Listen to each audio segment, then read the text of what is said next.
Hello and welcome to all our viewers in Nigeria and around the world to AM News on Global Television. Coming to you live from the nation's capital, Abuja, I am Jumai Manson. A quick reminder that Global Television is on DSTV channel 365 and Star Times channel 276. You can download the Global TV Nigerian mobile app for Android and iOS devices to keep track of our broadcast. Now the news in full. The Minister of Federal Capital Territory, Nyesom Wike, has assured the chiefs Kamtumba and Gozape communities in territory of adequate compensation over the ongoing road construction project. The minister gave the assurance at the meeting with the traditional chiefs and representatives of the Paduma and Gozape communities in the Federal Capital Territory. Our correspondent, Godwin Sunday, reports. FCT Minister Nyesom Wike, in a strategic meeting with the traditional chiefs and representatives of the Baduma and Gozape communities in the Federal Capital Territory, reiterated that every affected individual will be duly compensated and the right of occupancy for new resettlement areas will be provided without delay. The minister, however, clarified that the compensation will be paid for only the structures along the road corridor and not the entire community. He also directed that the compensation package should be doubled to ensure fairness. So, I've told the Director of Settlement, go and make valuation, but the rate people are using is too small, right? Increase their rate. If they're using 50 naira, give them 100 naira. Do you understand me? Then call director to get land for them. For those who are funded, not the whole community, it's just those on the corridor, on the road, not entire community. Until when we want to talk about community, we know, but this one just on the road corridor. So that we are not pushing out everybody. So don't say I said no, I'm not doing that now. But let the road link up so that we know that we will have the development. In response, the traditional leaders of Baduma and Gozape, led by Sapai of Gariki, Alhaji Usman Nga Kupi, expressed their appreciation to the FCT minister for his transparency and willingness to engage them directly.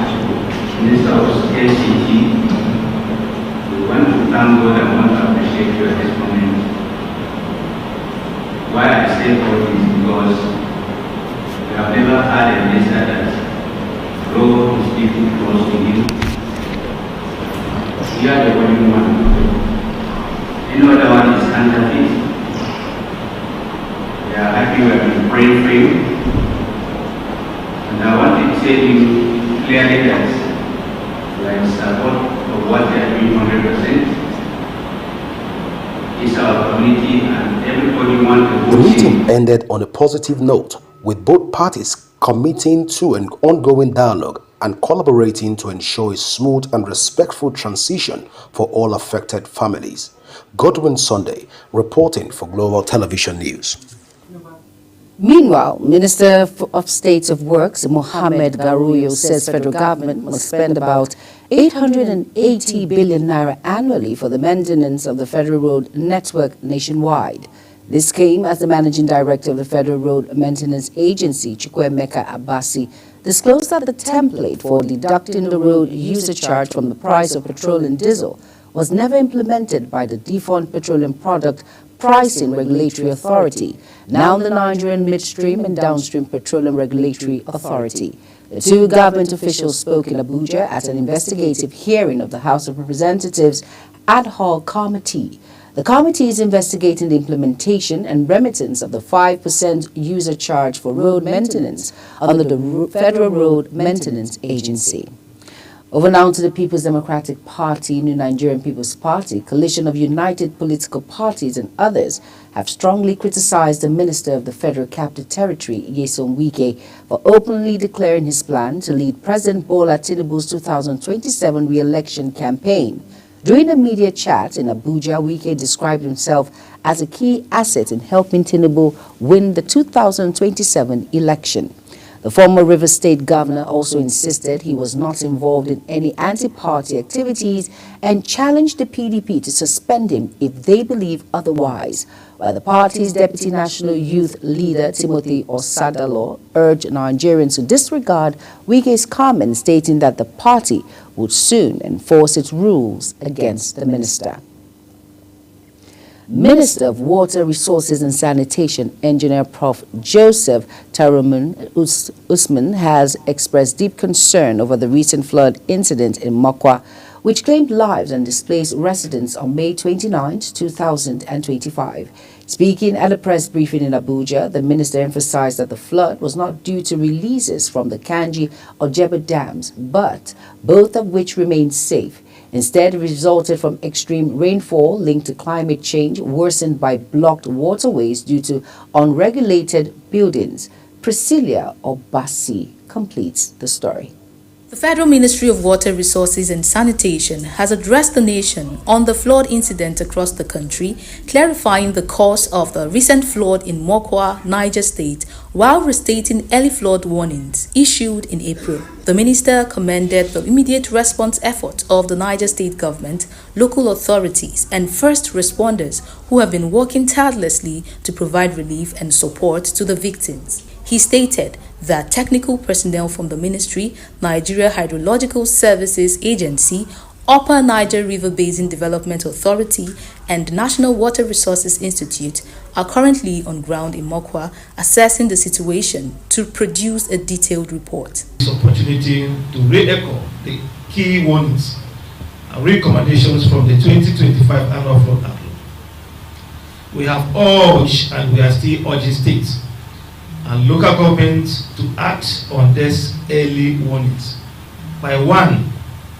Strengthening drainage infrastructure, relocating vulnerable communities from flood plains, engaging in sustained public awareness campaigns, and enforcing land use regulations to prevent encroachment into flood-prone areas. Professor Usef emphasized that part of the issue is the encroachment of floodplains by residents who were previously advised not to settle in such areas. He stressed that flooding can be prevented through proper urban planning and the provision of adequate drainage infrastructure. Weather events, including intensive rainfall and river flooding, are becoming more frequent and severe across the country and globally. These events not only disrupt livelihoods, they also challenge the resilience of our infrastructure and environment. As a ministry, we remain fully committed to our mandate of monitoring, managing the nation's water resources in a sustainable and climate-resilient manner. The ministry had earlier predicted flooding in 19 local government areas of Niger State, including Mokwa, through its 2025 annual flood outlook. Communities across 33 states, including the FCT, are identified as high-risk zones, with the minister calling for stronger drainage systems, relocation of vulnerable population, and stricter enforcement of land use laws. Priscilla Obasi, Global Television. The Judiciary Staff Union of Nigeria has suspended its strike, which started on Monday. The union announced the suspension in a communique issued after its meeting with the representatives of the Chief Judge of Nigeria, Justice Kudirat Kekere-Ekun. The communique signed all stakeholders present said this was after long deliberations on issues that led to the declaration of the industrial action by the union. In a related development, the industrial action embarked upon by the Judiciary Staff Union of Nigeria, JUSUN, has delayed the hearing on the case against suspended Kogi Central Senator Natasha Akpoti-Uduaghan. The senator was scheduled to appear before the court on Tuesday, but could not be present in court due to the ongoing strike by the union. On Benue State now, Governor Hyacinth Alia has confirmed the killing of 24 persons in deadly attack in Akpa and Kwara West local government area of the state by armed men suspected to be Fulani herders. Governor Alia made the confirmation after an emergency security council meeting with service chiefs in the state at the government house in Makudi. He noted that the casualty figures may rise given the scale and intensity of the attack on two communities. The governor further stated that those injured in the attack are receiving treatment in the hospital, while service chiefs have been deployed to the troubled areas on the directive of the State Security Council. Following suspected herdsmen attack that left several people dead in two communities in Benue State, Governor Hyacinth Alia, in company of all security heads in the state, have paid an on-the-spot assessment visit to them. The communities are Naka in Kwara West and Ampali Edukwa in Akba local government area of the state. Governor Alia assured the public that the spate of attack will soon come to an end. Over now to Felicity in Derry, her report. Communities in Benue State continues to suffer from attacks by armed assailants suspected to be Fulani herders. These assaults have claimed numerous lives and displaced thousands, with the forest linking Naka and Ankpali Adiku often serving as an escape route for the attackers. The governor's visit aimed to commiserate with the affected communities, where 19 people were reportedly killed in Naka and 10 in Ankpali Adiku. In Naka, the Tenagi Chief Abunse lamented the growing number of displaced persons and the continued loss of lives. They have taken over Naka Makudi Road with demand for 4 points to be properly manned by armed security personnel at Atingila, at Teabua, at Yolaha, and at Imande on Makudi Naka Axis Road, where these banditry attacks do come. Even yesterday, that was the axis they came through. Chairman of Gwe West Local Government, Victor Omim, while commending government efforts to eradicate insecurity in the state, emphasized that the safety of Gwe West remains their top priority. I still assure you that by God's grace, it will not go beyond this. I have the assurances of the service chiefs here and the security heads and the governor himself that everything will be brought under control by the grace of God. In Ankpali Adiku, an eyewitness recounted that the attack occurred around 4:30 p.m. on Sunday, catching residents off guard. 10 people were killed, while several others sustained injuries and are currently receiving treatment in the hospital. Even the police in the Atodubo and the soldiers, we call on them. None of them were able to come because of the kind of gun. Those people were well fortified. Some of them we were able to discover some of the Fulanis. We know, we run things with them. We welcome them when they came. We welcome them, we do everything with them. We show them that cordiality. There were more than 100 and something, well armed. Traditional rulers and other community members also shared their concerns. We have been experiencing this kind of attack since the beginning of this year and even last year. But we thank God today from the assurance the governor have given to us that he will make sure all the villagers will return back to their communities. But we also appeal to His Excellency to please help us, because the presence of the military in Apa local government is not helping us. And we ask for His Excellency to please come to our aid by maybe caution or withdraw the presence of the military in Apa local government. Meanwhile, the Commissioner of Police has assured the communities of full security from all the security agencies. We are leaving enough logistics, we are leaving enough personnel, we are taking cognizance of all the areas that His Royal Highness has mentioned and other interests we got. We are moving around and we are going to take the appropriate action, because definitely the assailants must be arrested. Governor Hyacinth Alia, represented by his Chief of Staff, Paul Biam, expressed deep sorrow over the loss of lives. He also voiced optimism that peace will soon return, stating that critical security measures are being intensified. It is quite disturbing to see the level of damage that has been done in these communities.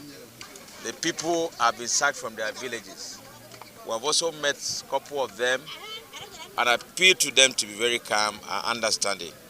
As we go back to Makurdi, there have been some series of requests from the residents, spanning from creating security posts and also ensuring that other strategic steps are taken to ensure that this kind of situation does not occur. The on-the-spot assessment took the delegation through Naka Ingwe West and Ankpali Adiku in Apa local government areas of Benue State. Felicity Ndere, Global TV News, Makudi. In another development, the Chief of Army Staff, Lieutenant General Olufemi Oluyede, has relocated to Makudi, the Benue State capital, over the incessant killing of innocent villagers by herders and militia groups. The killing, which is becoming almost a daily occurrence, has left many dead, several others injured and maimed, and several houses burnt, leaving many homeless. You are watching the live broadcast of AM News. When AM News returns, South Korea heads to polls for new president. Details coming shortly, plus business and sports stories on the other side of this break. Please stay with us.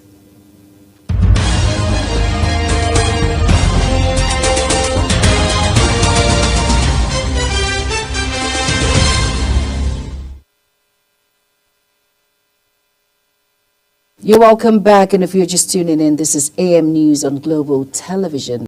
Thank you for staying with us. In business news now, the federal government has begun internal approval processes to resolve the 2 trillion naira legacy debt owed to electricity generation companies before the end of the coming quarter.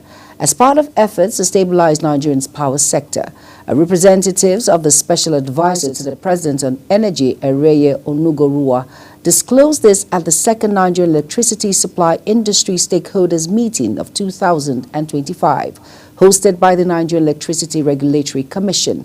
Onugorua said the presidency recognizes the urgency of addressing the debt overhang, which has strained GenCos and impeded electricity supply nationwide. She revealed that alternative debt instruments are being explored due to the federal government's current fiscal constraints. The chairman of the House of Representatives Public Account Committee, Honorable Bamidele Salam, has called for an urgent need to straighten Nigeria's fiscal governance system as the country continues to grapple with serious challenges in public financial management. Honorable Salami stated this at a pre-conference press briefing ahead of the National Conference on Public Accounts and Fiscal Governance scheduled for July 6 to 10, 2025 in Abuja. Sharon Ajay completes the report.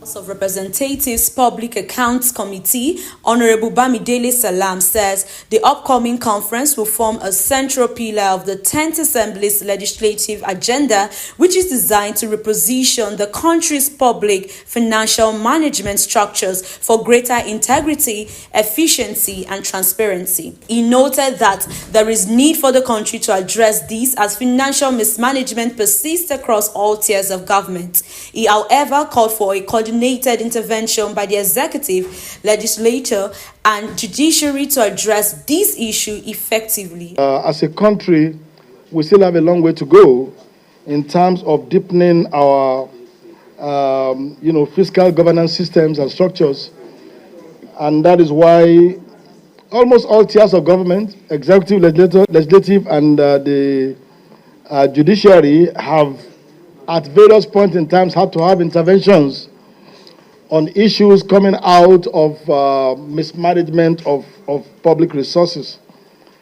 It is our belief, because when you have a country as large and as diverse as Nigeria, you have to put some things in place to ensure that you don't allow people to commit infractions and get away with it because of the span of time it takes to track most of this expenditure. Salam also acknowledged that while some progress have been made through ongoing reforms, significant work still remains to close long-standing gaps in transparency and accountability within the public expenditure system. So it is obvious, if you ask whether one is happy, nobody is happy. No one. If you ask anyone in Nigeria today whether they are happy with the level of transparency in public expenditure, I will be surprised if anybody in good conscience will say that they are happy. There are quite a lot of gaps. But like I've said, we should also realize that there are movements towards closing those gaps. And one of the movements towards closing the gaps is in the area of reform. So regardless of what you say, there will never be anything again like a fuel subsidy scam in Nigeria. Because the source of that scam has been taken away. There is even no subsidy again. So when you close some of those gaps, you also achieve a certain degree of reducing, the propensity of people to, do all manner of things untoward with public resources. And we are looking forward to more of such reforms by government, and we're sure that this kind of a conference will bring up a number of issues that will translate into greater reforms by the executive and greater legislative action by the parliament. He reaffirmed the committee's commitment to working closely with stakeholders to implement lasting reforms aimed at safeguarding public resources and restoring public confidence in the government's financial management processes. Sharon Ajay reports. The Presidential Compressed Natural Gas Initiative, an agency of the federal government, says Nigeria push towards alternative transportation fuels has attracted over $500 million investment and converted more than 50,000 vehicles to run on compressed natural gas within its first year. In a statement issued, the program director and chief executive of PCNGI, Michael Oluwagbami, stated this. He says in the program, which officially commenced in May 2024, has already created over 10,000 direct jobs and led to the establishment of 255 new vehicles conversion centers and 53 CNG dispensing daughter stations nationwide. Oluwagbami, dismissing a media report that claimed a slow rollout of CNG infrastructure across the country, described the claim as alarmist and unreflective of the rapid progress achieved under President Bola Ahmed Tinubu's administration. On South Korea began voting Tuesday in a snap presidential election, concluding months of political upheaval following former President Yoon Suk Yeol's controversial imposition of martial law and subsequent impeachment. Polling stations opened at 6 a.m. local time in districts across the country, including Seoul's area, where a small group of elderly voters queued early to cast their ballots. The National Election Commission millions had already voted during the two-day early voting period last week, with more than one-third of registered voters participating. The Hamas-run health ministry says at least 27 people have been killed and 90 injured by Israeli fire while waiting for aid distribution in Rafah, southern Gaza, in the early morning hours. The Israeli military says it fired shots near an aid complex after identifying several suspects, and it's examining reports of casualties. A medic in the area says total grenade and being overwhelmed with casualties. Iranian, Egyptian, and United Nations leaders have met in Cairo to discuss Iran's nuclear program after United Nations nuclear watchdog agency said Iran is further increasing its stockpile of uranium enriched to near weapon-grade levels. Rafael Marano Gassi, Director General of Iranian-based International Atomic Energy Agency, said the agency compiled his report as Iranian enrichment is an ongoing concern for the IAEA's Board of Governors amid negotiations between the Trump administration and Iran over a potential nuclear deal. Israel is preparing a possible strike on Iranian nuclear facilities. Over now in sports news, now Liverpool are reportedly preparing to initiate negotiations for the signing of Nigerian striker Victor Osimhen from Napoli during the upcoming summer transfer window. The 26-year-old forward, who spent last season on loan at Galatasaray, delivered an impressive performance, netting 37 goals and providing 8 assists in 41 appearances. Liverpool interest in Osimhen aligns with their plans to potentially replace David Neres, who has attracted attention from clubs in Saudi Arabia and Europe. Novak Djokovic has edged into a record-breaking 19th Roland Garros quarterfinal with a comfortable straight-set victory over Cameron Norrie. The three-time French Open champion will renew his rivalry with third seed Alexandra Zverev in the last 8 on Wednesday after seeing off Norrie 6-2, 6-3, 6-2 on court Philippe Chatrier. His tally of 19 quarterfinal appearances as Roland Garros is a record for a single Grand Slam tournament.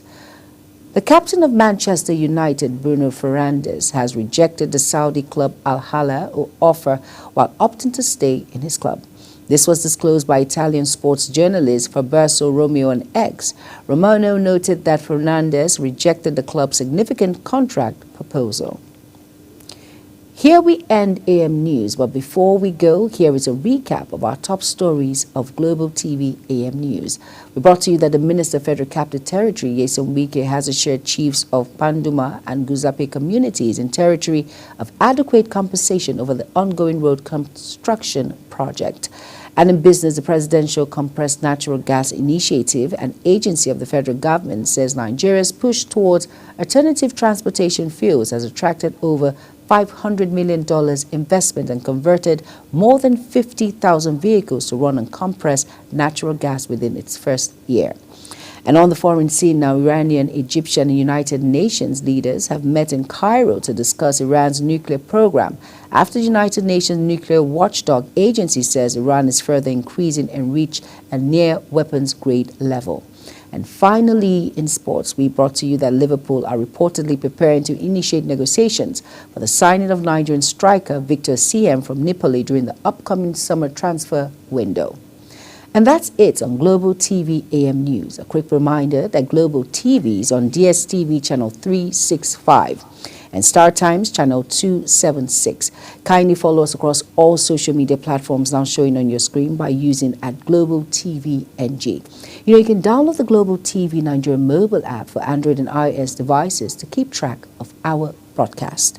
I am Jumai Manson. Thank you for watching. Global Morning is next.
Global Morning is your top morning show here on Global Television. We bring you fresh news updates daily while delving into a variety of current affairs and topics. And at the same time, keeping you well informed about important events, both national and internationals. Global Morning serves as a valuable source of information, helping viewers like you start your day well informed. Stay connected from Monday through Sunday to a wide range of latest news making rounds on Global Morning.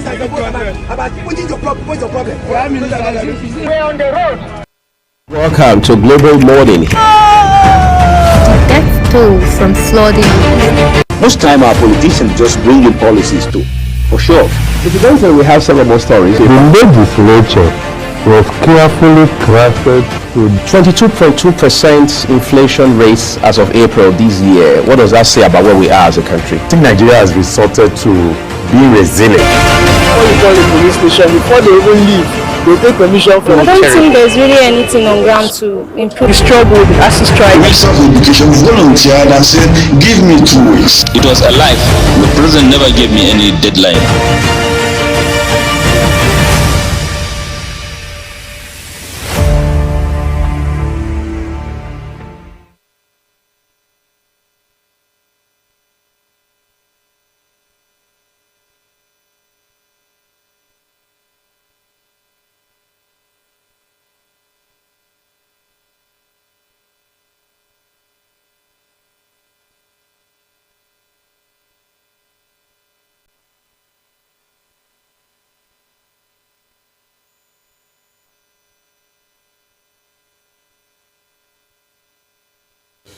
A very good morning to you and welcome to a Global Morning here on Global Television. My name is Godwin Sunday. Well, thank God it's Wednesday, a good way to start the day. Well, I'm not doing this alone, of course. I'm doing this with the phenomenal, the amazing, and the delectable one and only Priscilla Obasi. Good morning, Priscilla. Good morning, Godwin. You're looking amazing this morning. Oh, thank you. You look good too. I wish I can say the same for. I heard that men don't usually look good, but then when it's coming from a woman that I look good, of course, it's good it is. I beg to disagree. To differ, right? Yeah. Oh, wow. That's quite Men interesting. always look good when they want to look good. Well, let's take that to be Priscilla's own school of thought when men want to look good. But how has it been? I was the weekend and everything. Fantastic, beautiful. How about you? Good so far. Now, Priscilla, let's even look at happenings around the country this morning. Well, and take our viewers through because we have a lot of activities lined up for our viewers this morning. But let's begin with the happenings in Mokwa and what the Minister of Water Resources have to say concerning what's happening in Mokwa. Let's take a look at the story, then we'll come back to all the present conversation here in the studio. Please stay with us.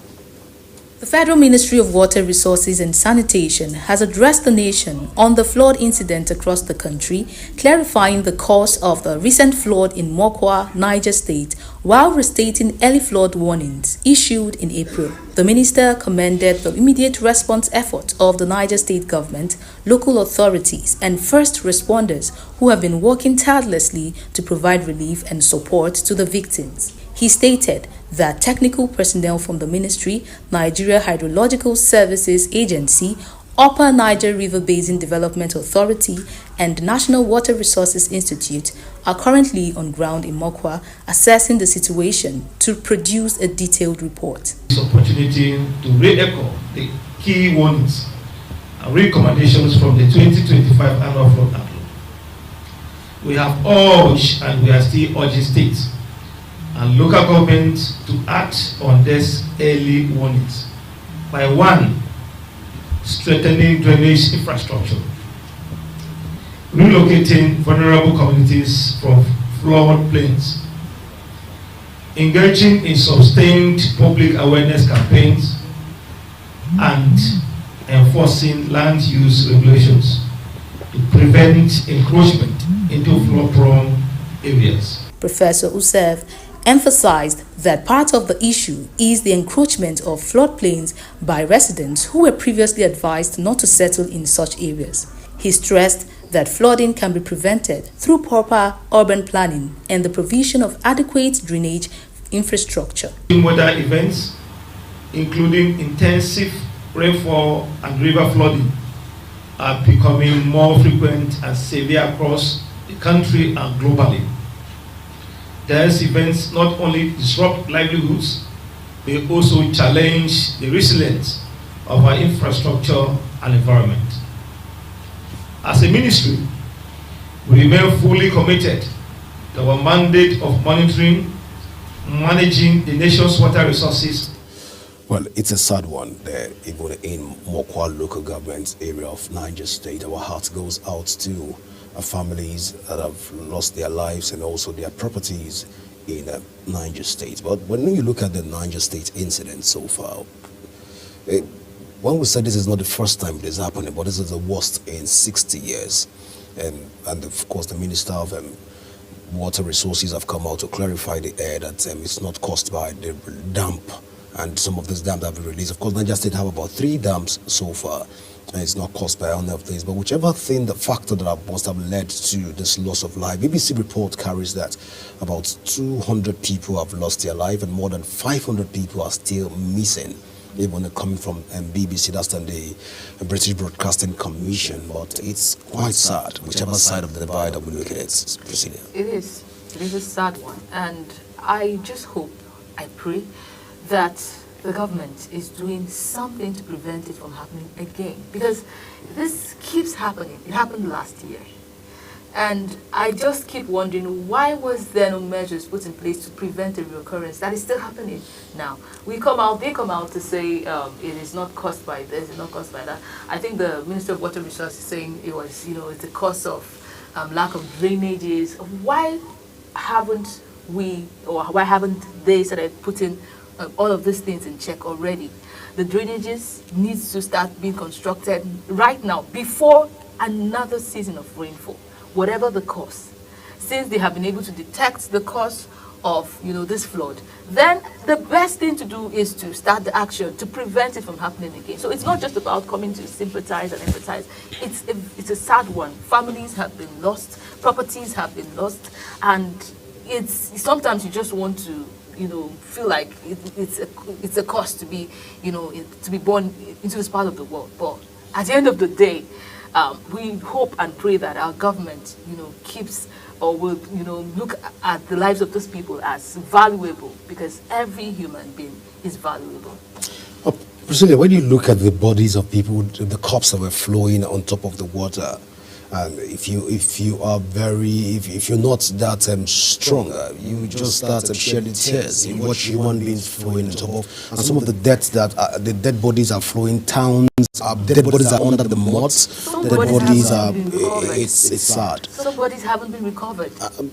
What would have thought that at this point that the president will be visiting in such a scenario, because every Nigerian life matter. But I hope that the president have better plans for this community. We can do better as a people, like you rightly said. But even talking of the flood, let's even take a look at what Benue State Governor, the visit to communities are being also attacked in Benue State, not just in Mokwa that incident of this nature happened, but that of Benue. It seems like a massacre. But let's take a look at this video of what's going on in Benue State, then we'll come back to talk about it.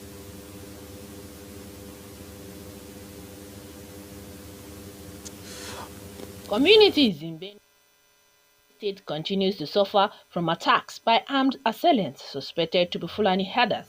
These assaults have claimed numerous lives and displaced thousands, with the forest linking Naka and Ankpali Adiku often serving as an escape route for the attackers. The governor's visit aimed to commiserate with the affected communities, where 19 people were reportedly killed in Naka and 10 in Ankpali Adiku. In Naka, the Tenagi Chief Abumse lamented the growing number of displaced persons and the continued loss of lives. They have taken over Naka Makudi Road with demand for 4 points to be properly manned by armed security personnel at Atingla, at Teabwa, at Yolaha, and at Imande on Makudi Naka Axis Road, where these banditry attacks do come. Even yesterday, that was the axis they came through. Chairman of Gwe West Local Government, Victor Omim, while commending government efforts to eradicate insecurity in the state, emphasized that the safety of Gwe West remains their top priority. I still assure you that by God's grace, it will not go beyond this. I have the assurances of the service chiefs here and the security heads and the governor himself that everything will be brought under control by the grace of God. In Ankpali Adiku, an eyewitness recounted that the attack occurred around 4:30 p.m. on Sunday, catching residents off guard. 10 people were killed, while several others sustained injuries and are currently receiving treatment in the hospital. Even the police in the Atodugbo and the soldiers there, we call on them. None of them were able to come because of the kind of gun. Those people were well fortified. Some of them we were able to discover some of the Fulanis. We know, we run things with them. We welcome them when they came. We welcome them, we do everything with them. We show them that cordiality. There were more than 100 and something, well armed. Traditional rulers and other community members also shared their concerns. We have been experiencing this kind of attack since the beginning of this year and even last year. But we thank God today from the assurance the governor have given to us that he will make sure all the villagers return back to their communities. But we also appeal to His Excellency to please help us, because the presence of the military in Apa local government is not helping us. And we ask for His Excellency to please come to our aid by maybe caution or withdraw the presence of the military in Apa local government. Meanwhile, the Commissioner of Police has assured the communities of full security from all the security agencies. We are leaving enough logistics, we are leaving enough personnel, we are taking cognizance of all the areas that His Royal Highness has mentioned and other interests we got. We are moving around and we are going to take the appropriate action, because definitely the assailants must be arrested. Governor Hyacinth Alia, represented by his Chief of Staff, Paul Biam, expressed deep sorrow over the loss of lives. He also voiced optimism that peace will soon return, stating that critical security measures are being intensified. It is quite disturbing to see the level of damage that has been done in these communities. The people have been sacked from their villages. We have also met a couple of them and appeal to them to be very calm and understanding. As we go back to Makurdi, there have been some series of requests from the residents, spanning from creating security posts and also ensuring that other strategic steps are taken to ensure that this kind of situation does not occur. The on-the-spot assessment took the delegation through Naka Ingwe West and Ankpali Adiku in Apa local government areas of Benue State. Felicity Ndere, Global TV News, Makurdi. All right, welcome back. It's a sad one in Benue State also. Our heart goes out to all the families that have lost their lives, properties in Benue State. And we're using this medium to sue for peace. We're calling for peace in Benue State, and not just in Benue State, but across Nigeria, across Africa. We're using this medium to call for peace. All parties should return back to the round table and let's all dialogue and live together as a happy people. It's sad when you see on a daily basis the numbers keep rising. We thought it was 10 people that have lost their life, but then the number keeps going up. It keeps going up right now, but as of yesterday, we were recording about 44 people that have lost their lives in Benue State, and this is the governor sending a team to go and visit some of the communities that they have these deadly attacks. It's sad, but we are calling for peace right now, even on this station, because without peace and progress, we can't have a community. As I will always say, that peace and progress are the pathways to success. But Priscilla, it's sad. This morning. Of course, it's a sad morning. It is. My concern is the conflicting number of deaths. That is, the governor comes out to say this. We have locals coming out to say another thing. Which one is the correct one? Again, I ask: is it a curse to be born in this part of the world? Why do we have these things, happening? I know that insecurities, and all of this crisis happens once in a while in other countries. But when it becomes a norm, and then the sad part is, sometimes it looks as if nothing is being done about it. It just comes, and then we hear the death toll, and then it disappears a bit, and then it comes back. No solution. The phases do not end with any viable solution. More like, I don't know what to call it, really. I don't know what to call it, but we sympathize with the families, that have lost their loved ones. We pray that their soul rest in perfect peace, and ultimately we pray that this, menace comes to an end. Well, whatever name they call them, whether you call them herdsmen, whether you call them bandits or community clash or whatever vice or form this is taking, please, we are calling for peace. Please, all parties should return back to the drawing board and let's chart a new course for Benue State, because families are affected, generations are affected, and this, of course, the land is being stained. True. And when incident of this magnitude happens, it leaves a very sad, bitter taste on the tongue of everyone that wants to describe African. They do want to say that African is they're very fantastic people. Need this taste of Africans are doing what they call humanity to man, in terms of you kill your brothers. We are one. We are part of the fact that we are Nigerians. We are also one in terms of being God's creation. Right now, we are a product of God's creation. But then at this point, let's delve into the papers and find out what the papers are saying this morning. We'll go for this short break, and when we come back, we'll talk about the papers. Please stay with us as Global Morning continues in a moment.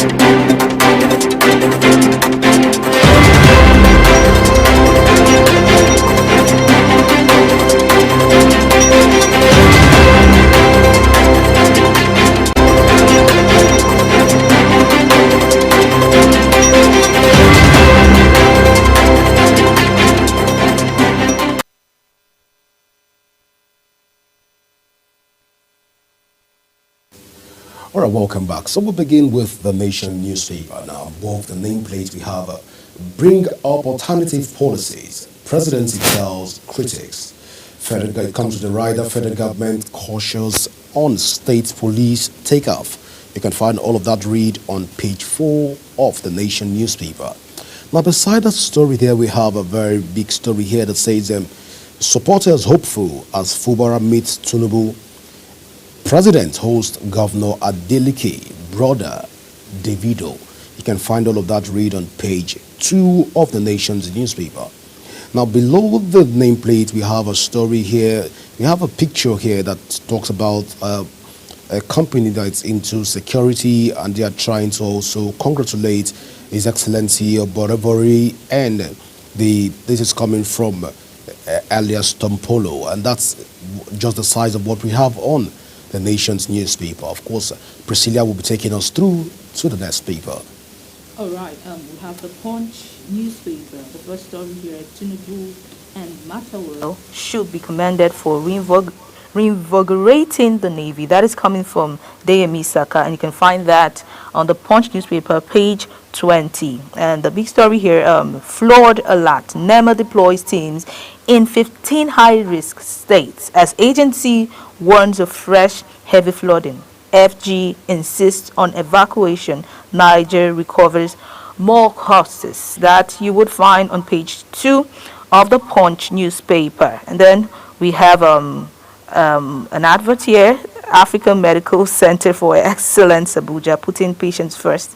Opening 5th June 2025 in Abuja, Nigeria, in partnership with King's College Hospital in London. State-of-the-art medical equipped with the region's largest stent cell laboratory and the first 18 MeV cyclotron.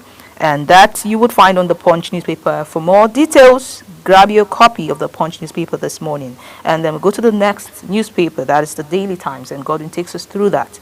All right, on the Daily Times newspaper this morning, above the nameplate, COS, that is Chief of Armed Staff, the Army Staff relocates to Benue as Army sets to end killings. That you can find on page 10 of the Daily Times newspaper. Automatic tickets to NAS members, APC address report. Well, it's an interesting time, isn't it? Well, the Daily Times, below the nameplate, the star story here says, Tinubu 2 years achievement, proof of visionary leadership. This is coming from the Minister of Information. You can find that story on page 2 of the Leadership newspaper. Withheld LG allocations, Osun State drags FG to Supreme Court. You can find also that story on page 2 of the paper. Now we also have federal government federal civil servant to FG settle 10 months arrears by June the 30th, or it comes with an ellipsis there, or what, we don't know, but you can find out all of that on the Daily Times newspaper. 2 arrested in Anambra over attack on police military operatives. You can find that read on page 7. Nigerian security and political economy. What is it all about? We find that read on page 16 of the Daily Times. Salah, Christian scholars join Muslims to clean Eid prayers ground. Well, that's what a unique way to start the Salah celebration, which is starting on Friday. And we'll see how far that comes. But for more, you can go get yourself a copy of the Daily Times newspaper to stay abreast of with the current updates across the country. Up next is the Guardian newspaper, of course, and Priscilla is in charge of our Guardian newspaper. All right, the Guardian newspaper, the first story here is Telcos kicks as banks plans USSD fee deduction from end users. That's an interesting one coming from the telecom there. And you can find that read on page 5. And the next story here, Mokwa flood, FG blames blocked tributary climate change. And you can find more of that on page 30 of the Guardian newspaper. Crisis looms as APC as party rejects automatic ticket bid for aspirants. Interesting. That read you would find on page 6 of the Guardian newspaper. And there is a news here. New terror group Mahmuda kills 3 in Kwara State. You find that on page 3. And then poll rates Tinubu government high as opposition critics disagree. That is interesting, and you find that on page 6 of the Guardian newspaper. Do well to grab yourself a copy of the Guardian newspaper to get updated with what is happening in the country today. We go to the Daily Trust newspaper, and Godwin takes us through that paper. All right, the Daily Trust newspaper it is. Below the nameplate here we have Mokwa, bodies of 7 children recovered as search continues. You can find that story on page 10. Army chief relocates to Benue as 270 killed in 2 months. You can find that story there on page 6 of the Daily Trust newspaper. Rivers, Fubara visits Tinubu in Lagos. We await the outcome of the visit. But away from that, no automatic tickets for National Assembly members. And this is coming from the All Progressive Congress. Well, NEDC's footprint in Yobe. You can find that picture of that. Arafat, Saudi warns pilgrims of heat wave. That you can find on page 32 of that paper. Parents seek alternatives over prolonged FCT teachers strike. Well, that strike has long overstayed its welcome. The FCT minister should look into it and be able to provide lasting solution to teachers that are on strike, and the schools, especially the LEA schools in Abuja and primary health centers, have been shut down for almost more than 3 months right now, and this is sad. Well, we believe the Mr. Performer, as we call him, also Mr. Project, Mr. Wike, will definitely look into this and be able to provide lasting solution to it. Of course, still a continuation of the Daily Trust newspaper here, headlines. Sand heap collapse kills 11 Almajiri in Kaduna. Well, that's a sad one. Tinubu Matawali should be commended for reinvigorated Navy. You can find, this is coming from DME Saka. All of those stories here you can find in the Daily Trust newspaper. Do well to go out there and get yourself a copy of the Daily Trust newspaper this morning. Well, quite an interesting read you find across all national dailies, the Punch through to the Nations, the Guardian, Daily Trust, of course not forgetting the Daily Times. We find quite a lot of interesting stories this morning. Go out there and get yourself a copy of this paper. What's the most fascinating story for you, Priscilla, even from all the national dailies so far? I think most of them keep representing the same thing about the flood incident across the country. Yeah, talking about the flood, I just had this thought rush into my head when, the paper there's calling for residents in such areas to relocate. I cannot understand how I would live in a particular place, floods will come, then the next day I still stay there. I don't know. What am I expecting? Well, I don't know. Well, for most of the residents there and the Indian of Mokwa local government, it is the ancestral home. Yeah. So I think instead of us talking about allowing them to leave the ancestral home, we should rather be having a conversation rather than calling on the government to do the needful. Of course. If you're saying that it is not any of the dam that is causing all of this flood that's ravaging Mokwa community, 60 years so far, year in, year out, this flood tends to ravage this community. And now, this is just an unfortunate incident. Should we wait for the death toll to cross 200 and hit 300? Or should we wait for missing people to go beyond the point of 500 to maybe 1,000 before we begin to intervene? Must we wait for people to lose their life before we begin to intervene and deal decisively with issues of this magnitude? It's a sad tale. I totally understand all of that, but then everybody has to be responsible for their lives. You can't wait for the government to do all of this for you. If it has been happening, then I think it's time for individuals, in that community to take caution, you understand. If they can go into their own private investigations to make sure that this thing, the real cause of this death, is, put out there in the public, then they should do it. But waiting for the government to save your life, I know it's something that should happen. That should be, but I mean, we're in Nigeria. We know how it is. So everybody, use your number 6. It shouldn't be the norm, Priscilla. It shouldn't be because when you look at the cost implication of even getting some of the gadgets to able to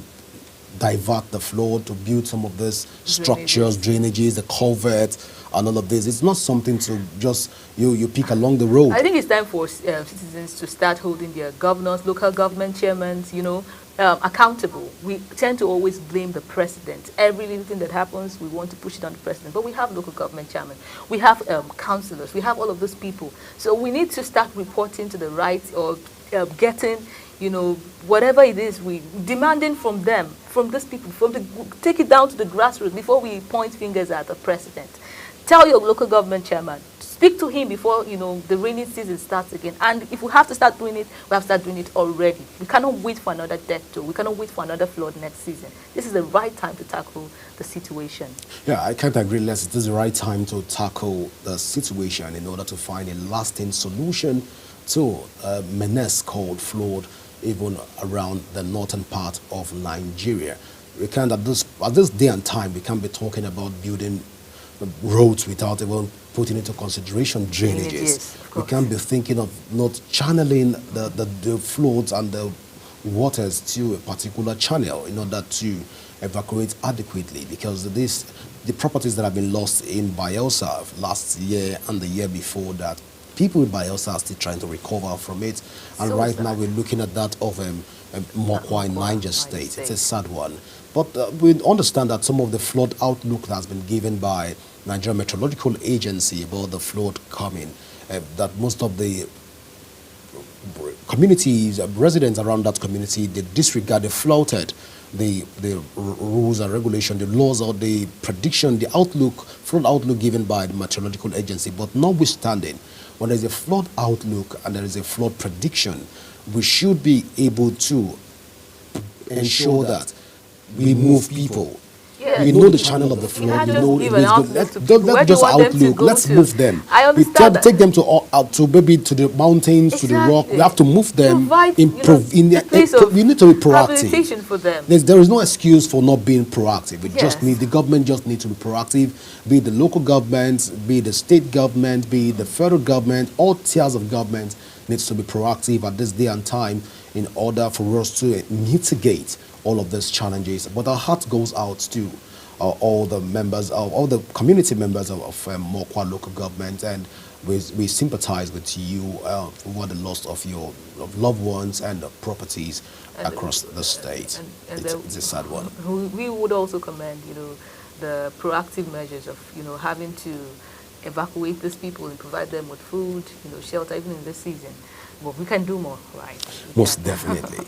All right, at this point in time, if you love food, like people will say, I do love food, well, let's take you to the food section right now, where we'll be talking about food.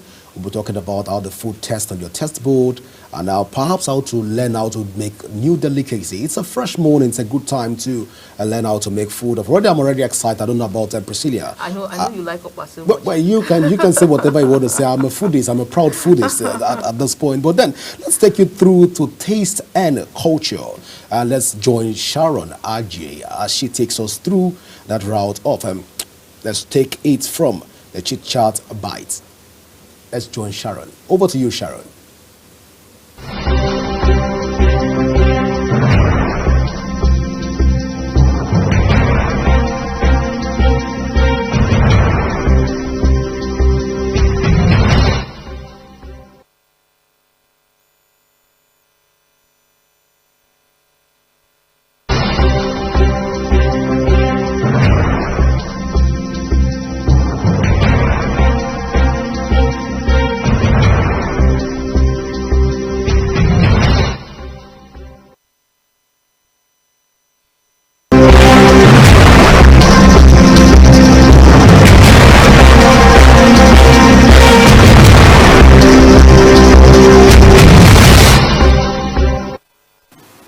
Hello and welcome to Taste and Texture. I am Sharon Ajay. Talk about Nigerians' most popular breakfast, akara, a golden fritter made from a seasoned batter of blended black-eyed peas, is part of the most delicious Saturday breakfast for Nigerians. Just imagine it being sandwiched between slices of soft white bread and served with a steaming cup of tea, coffee, or hot chocolate. Akara comes in various shapes and sizes, from small, light, and creamy to larger ones, and they can be fried in a variety of oils. This recipe I'm about to share with you is the most common version of akara. Well, for the ingredients needed, we'll be needing 3 cups of beans, vegetable oil for frying, about 2 cups, a large red onion, about 2.5 ounces, roughly chopped, habanero pepper or scout bonnet pepper, your preference, and of course bouillon cubes, and salt, just a pinch of salt if you want an extra taste. Now come with me, let's get our hands on it. In a medium bowl, cover peas with 2 inches cold water. Let's soak at room temperature for at least 15 minutes and up to 1 hour. This short soaking time helps loosen the skins without overly softening the peas. Then, drain soaked peas, then transfer to a countertop blender or food processor alongside water. Pour into a medium bowl and let stand at room temperature for up to 30 minutes. Skin will float to the top as they separate from the peas. Slowly pour soaking water into a sieve while using a free hand to keep the peas in the soaking bowl. The goal is to pour off as many of the floating skins as possible while leaving the peas behind. Then, discard skins and soaking water, cover peas with water and repeat process until peas are nearly free of skin. Drain peas and transfer to a countertop blender or food processor. Add half cup of water, onion, chili pepper and salt. Blend until a smooth thick paste has formed, about 3 minutes. Transfer paste to a medium bowl and whisk until light and fluffy, about 3 minutes. Heat up a pan and put some vegetable oil and scoop roughly 1 tablespoon of butter, then carefully lower spoonful of butter into oil until butter is submerged and released from spoon. It can be formed into a little football shape by molding the butter as it slides off the side of the spoon into the hot oil. Working quickly, repeat the process with more scoops of butter fry using a slotted spoon to turn pieces halfway through until akara are slightly puffed and golden brown on both sides, about 6 minutes. Then transfer to prepared baking sheets to drain. And of course, the favorite part, serve akara warm with soft white bread or pap or custard or anything of your choice. And that's it on Taste and Texture. I am Sharon Ajay. Global Morning continues.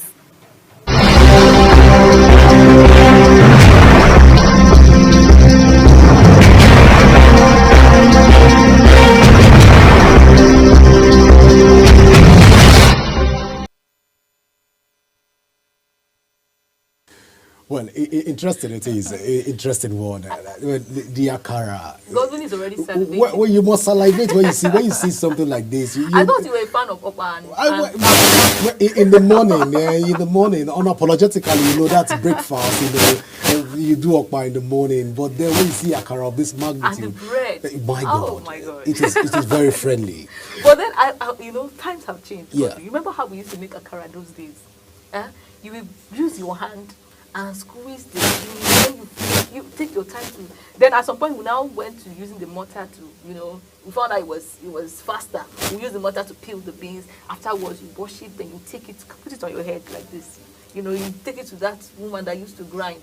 She will grind it. That's for we that used to make akara at home. She will grind it, you take it back home, and then you start to fry. But now, did you see how smooth that was? For me, I think this is akara. What you're talking about is akara. Akara. It's different. No, go say No, what you're saying is akara. Akara. The real akara is local. Okay, no, this is bean cake. This is bean. No, this is akara. What you're talking about is akara. It's different. I just described akara. Well, you describe akara in a very lovely way, you know. And then you remember how much we used to buy akara those days. You know, they had the 1 naira own. 1 naira akara. Oh my God! When you buy 15 naira akara, yeah, and then you. I thought I love food until Priscilla started talking about food. No. Priscilla, no. Let's settle this once and for all. It just took me down the memory lane. I remember when we used to go and buy akara. And when you buy 15 naira akara like this, you put it in between the bread. You know this, not the sliced one. That's a local burger. Oh my God, that was spot on. Well, an amazing job from Sharon Aji there. We get to see akara being made, the process of making akara. Can you make akara? Have you made akara before? We're watching Sharon Aji right now. Can you? Men should know how to cook. Somebody wants to set me up on air. I decided not to talk about making akara. Obviously, of course, I've seen Sharon do it right now, so I think I can try that at home. Okay. But you know, the home, most people say the kitchen belongs to the woman. And the woman will say, that is my engine room, please step out. So that's why, not that we cannot cook, you know. Right. But if they allow us to enter the kitchen, then, you know. Well, no, always say, if you don't call me a chef, I won't cook. Oh my God! You've taken away my chef title. You always like to claim I'm a chef. Like, what are you carrying this title for? You can't just be carrying title for what you cannot do well. You know, if you want the title, do it well. When you cook for 1 month straight, I'll call you chef. You can't be doing random cooking and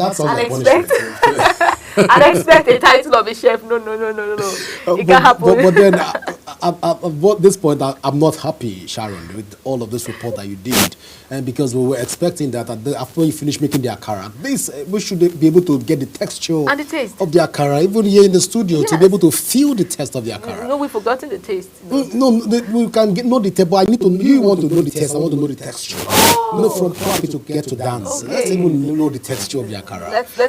Let's feel it. Let's know if it's crunchy, if it's munchy, if it is probably. I'm sure Sharon has taken note of that. Yeah, please, Sharon. When you see us here, please, we need to taste. Please, we need to have the texture. You can't come and whet our appetite. And already Precise taking me where I don't know. He's taking me to the point where you now start talking about and putting the akara inside the bread. Oh my God. But Sharon did one very magnificent thing, one very amazing thing. She placed the akara side by side with a pop, which they call locally is called ogi. And she placed it by the side, akamu. And she placed it by the side. Some people will go with cocoa, akara, and cocoa. You have done a lot in this life. Well, you can't. Things we do for food, you know. What is cocoa? You don't know cocoa. Well, I don't know. I don't know how to explain that. You don't have to explain cocoa. Well, that's cocoa, by the way. Are you talking of the band's cocoa? Or well, is there another? I know the name to be cocoa. I don't know if there's other name for it. I know. Well, it's interesting. But when she placed it side by side with all of those pap, try to marry them together, marinate them, and the akara will now have pepper on top of it. You now begin to, oh God, Sharon, you took me to somewhere this morning. I'm still trying to get away from that where you took me to. That's an endless bus stop, you know. Maybe after the show we will try to order for. You know, right now you can place an order for some of these things. You can order for akara, but I don't think that the ordering of akara can be something as sumptuous as amazing like the one we get by the firewood. You know, locals will say that the akara you eat or the food you eat with the fat that is cooked prepared with firewood is more sweeter than that prepared with gas. Well, I don't know how correct that is, Priscilla. You are the super chef here. So no, I don't know if you've had the experience of the other one. Have you had well, for me, I think I don't really care about the process of the food. Bring the food. Okay. Well, don't tell me how you made the food. Bring it, let's test it. That's what I'm concerned. You're concerned about the taste. Me, I'm concerned about the texture. Because now it is from clap. Local Pala said, now from clap you go enter dance. And when you don't begin the clap, you will dance automatically. God needs akara this morning, don't worry. But, well, I would want to say I need akara, but I want it, you know. I don't need it. If you're wondering what to have for breakfast, you know, Sharon has just given you a hint. Yes. Get yourself akara and pap. If you can prepare one for yourself right now, it's easy. If you have a food processor, see how easy it was. Just you wash, it helps you wash, you blend, you have your akara. So think no more, worry no more. And the funny one is not gender centric. It has nothing to do with whether you're a man or you're a woman. Exactly. The process that Sharon has just elaborated on there, it's very simple. I was thinking akara, preparation of akara is one Herculean task, like you've mentioned before, because of where we're coming from the orthodox and traditional background of making meals. There were this,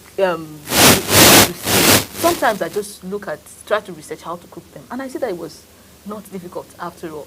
You know, I had to learn how to make pap when I gave birth.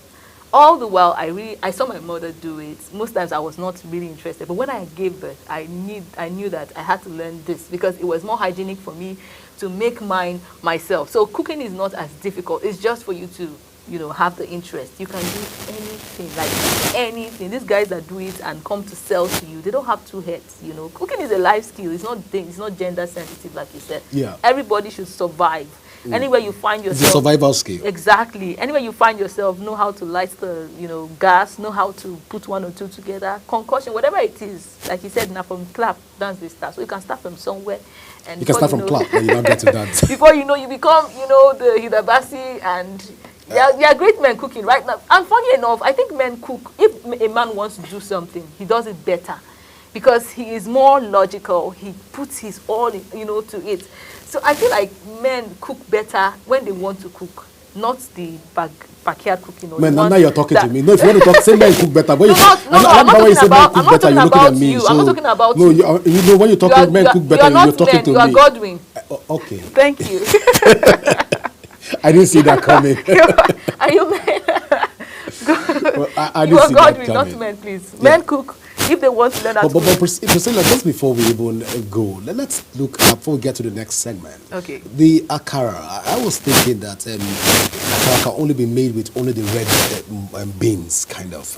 No. I didn't know that the white beans can also make akara. Okay. I thought it's just a red one. So, guys, he's revealing himself. No, I thought you know, freedom of thought. Freedom of thought is enshrined in Nigerian Constitution section 38 of Nigerian Constitution. Do you know what gives you that it's called freedom of thought, religion, and consciousness. Okay. So I'm free to think. Please feel free. Do you know what gives you that red color? It's actually the pepper. I'm sure you're learning. Please put it down. What? So that when you get home, you would know that you learned something this morning on Global Morning. It's an interesting one. But then you can start your morning with akara. Go out there and get yourself an akara, or you can prepare it for yourself at home too for hygiene purpose. You can go out there and get yourself 1 or 2 akara to ensure that you start your day brightly, you start your day rightly, and you're able to progress in the course of the day. Of course, we can't overemphasize the importance of protein in the body, the human body, and akara is made largely from beans, and of course it can hold you from morning till night, till evening or afternoon rather, and it makes you to drink a lot of water, especially in this season. Water has been referred to as the source of life. You can't undertake water. I heard something recently that beans is not protein. Beans is carbohydrate. Have you heard that before? Well, I need to study some of the biology that we did before and talk to some of the food nutritionists. Yeah, what we taught in school then. What subject again? In biology? Biology. No, primary school. We've been taught integrated science. Integrated science, is it? Yes. Home economics. Home economics, exactly. We're taught that protein and beans is a source of protein. Well, I grew up, you know, the internet age will be, when you research it, they tell you that beans is carbohydrate, and I cannot understand that, you know. Well, Priscilla, don't tempt me again to begin to think otherwise, because for me the pap is the carbohydrate. The akara is the protein. So just leave it at that. It's what you imagine that it will come out. What you imagine that? I think among those my Nigerians standpoint is not a professional. It's not a professional standpoint. That says if I no see, I no go harm me. That's no the key African man. You know, all those people that live with their thoughts and not with the reality of what it is. All right. Right now we'll be going for to the segments of the social buzz. Social buzz is coming up by 8:15. And this is still Global Morning. Lots of interesting, activities lined up for you on the show today. So we will go for the social buzz, and when we come back, Global Morning will still be here. Please stay with us.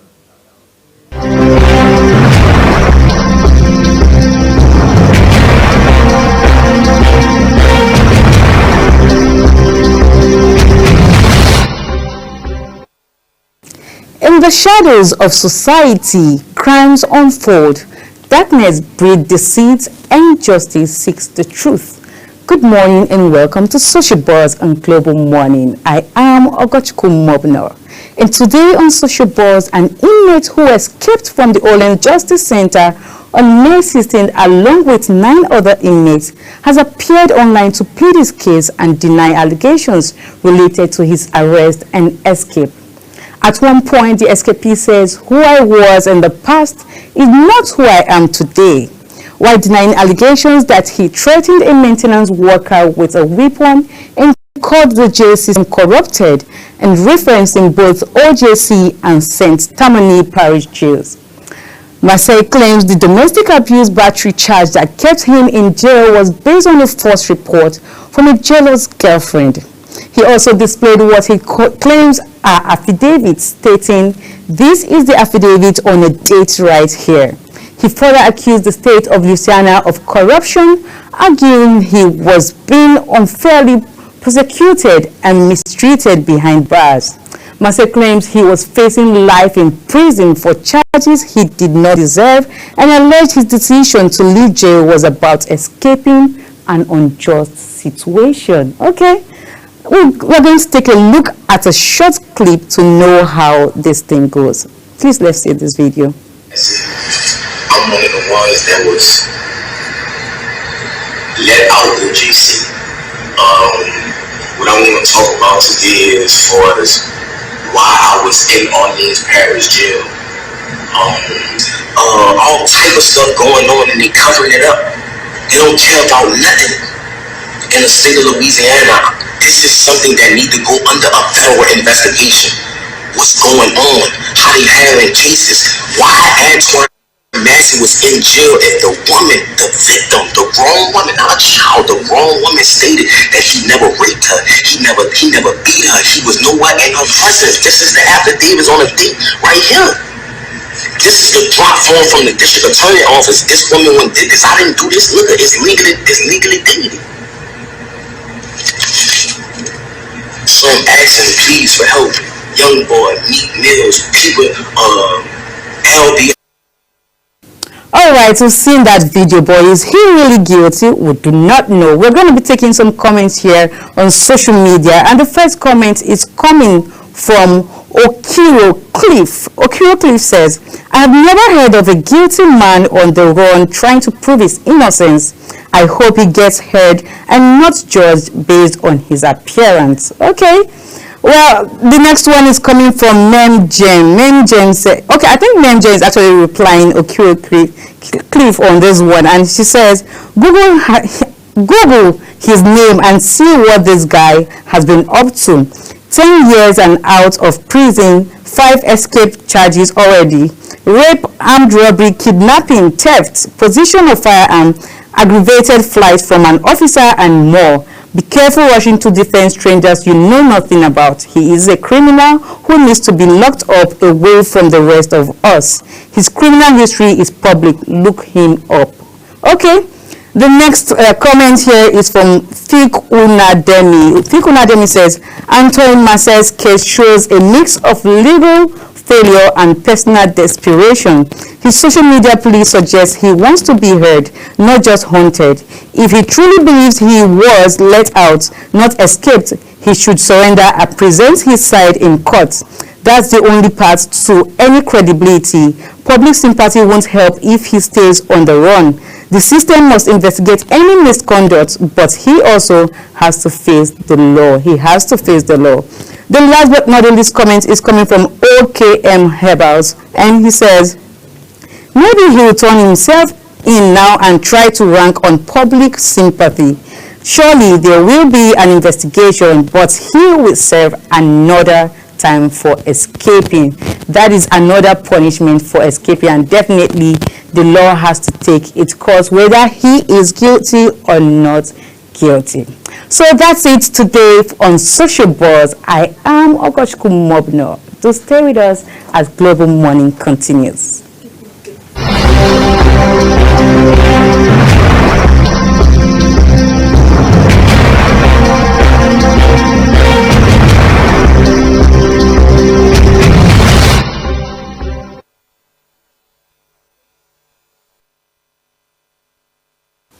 All right, welcome back. So just about now, we'll be going for this short break. And when we return, we'll be talking with Aruna Braimo, who is a member of the All Progressive Congress. We'll try to talk about Okpebolo, the governor of Edo State, his position so far, even as it concerns Edo State. The amnesty is proposing to give to Asue Ighodalo of Edo State in order to mitigate the political tension, torsion and contortion in Edo State. Well, let's go for this short break, and when we come back, we'll delve into the first conversation. Please stay with us as Global Morning continues after this break.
Do you know that global television can be watched in Nigeria and all over the world? Download the Global TV Nigerian mobile app for Android and iOS devices to watch global television real-time from around the world. What are you waiting for? Start downloading and stay connected to global television.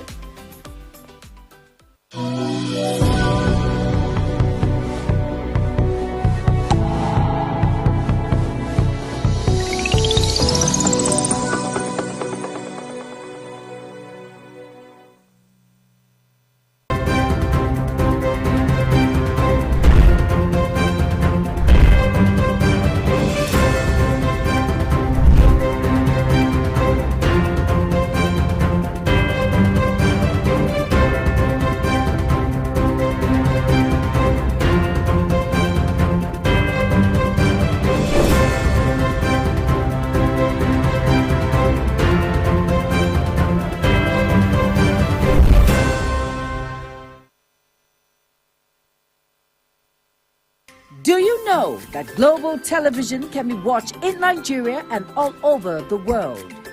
Download the Global TV Nigerian mobile app for Android and iOS devices to watch global television real-time from around the world. What are you waiting for? Start downloading and stay connected to global television.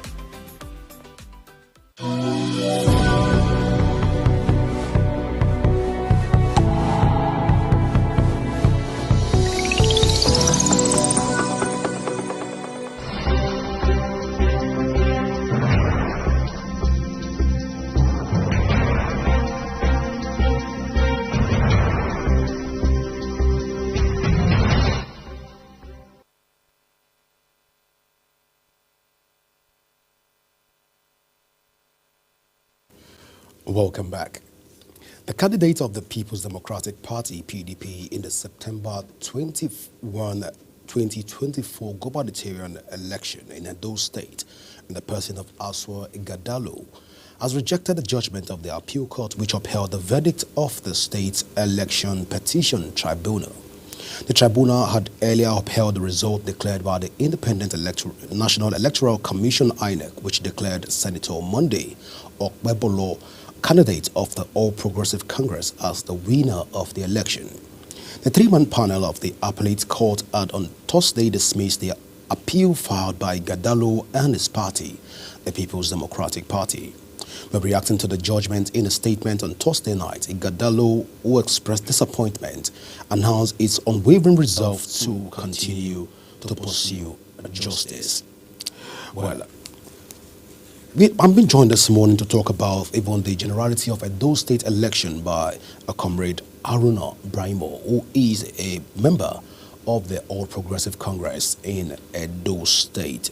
But first, you're welcome to a Global Morning. Thank you very much. My pleasure. All right, so let's delve into the election. The Ighodalo have come out to say that the election was marred with a lot of irregularities that contravenes the provisions of INEC. And we've seen the Supreme Court, the Court of Appeal upholding the tribunal verdict. But in all of this, let's start with what's the position of APC in this regard? The position is the position of the people. In September 21st, 2024, the people of Edo State got convinced with the manifestos of the APC and the promises of Senator Monday Okpebholo to bring about a new lease of life to governance in Edo State, and they overwhelmingly voted with more than 290,000 to elect a governor in Edo State. And the closest rival, who is Aso Ighodalo, got about 249,000, if I'm not mistaken, or thereabout, or 241,000, leaving him with a 40-something-thousand difference. So if a man in popular votes across the states with more than 10 local governments give you such lead, it shows a referendum of how the people feels, the referendum from the people, and the consensus from the people that they don't want you. And INEC declare him winner, having been satisfied with the election and with the provision of the Electoral Act of 2022. He was returned the winner, and he was sworn in November 11, 2024. So the position is very clear, and the law, the justice system has been good enough to sustain that position of the people. It's a win-win for the APC, because if ISWA had not tested the fabrics of the judiciary or the system of judiciary to clear his doubt, we wouldn't be here talking other things. At least he went to the tribunal. It was not APC that went to the tribunal. He went to the tribunal to say he has a case of, he demanded stolen some prayers. Yeah. No, don't use the word stolen mandate. That is another delusional statement from that camp, which is misleading and misinforming. Because when you go to court, you speak like you speak in legal terms. When he went to court in the tribunal, he made prayers. He said the election was invalid on the grounds that there were irregularities, and they prayed the court to invalidate the election and cancel the election. And in the same prayers, in his petition, he seek for himself to be declared as the winner. You know, is that not, even from, as I'm explaining it, is that not contradictory? That you want a court to invalidate an election that has been conducted. Invalidating means to declare the election null and void. Void ab initio. Exactly. So how do you, in the same petition, praying that you should be declared winner of an election that you want cancelled, election you want to be nullified? You understand? So on that basis, the lower court, which is the tribunal, these are justice of repute. They estray into the issues and they ask you, back up your petitions with evidence. That was the basis of their judgment. Your petition lacks evidence that is substantial enough to invalidate the election, to declare you winner. Because the CTC shows that Okpebholo won. The CTC, the certified true copy of the results from INEC. INEC has explained the basis upon which they conducted the election, from point of accreditation, voting, collation, and the issues you raised were astray into. Back up the issues you raised, you could not back it up. You said 770-something poly units were marred by irregularities. And at the end of the day, you presented only 19 oral evidence. In the 19, in quotes, and inside the 19, only 5 were poly unit agents. And you remember we have more than 4,000 police units in Edo State. So how do you expect, if you were a judge, how do you expect the court to cancel an election on the basis of the opinions or the witness account of 5 out of 4,000 something police units? All right. It's funny, and he went to the appeal court. APC never went to the appeal court. We didn't go to the tribunal in the first place. We were defendants, we were respondents in the case, and we went to appeal court again. We became respondent. We only filed a cross appeal on the basis that there were even some pronouncement, judicial pronouncement from the lower court, the tribunal, that was not supposed to be like the, we needed clarification on the issue of what is it called, the Bermuda or whatever, the machine for accreditation. You understand?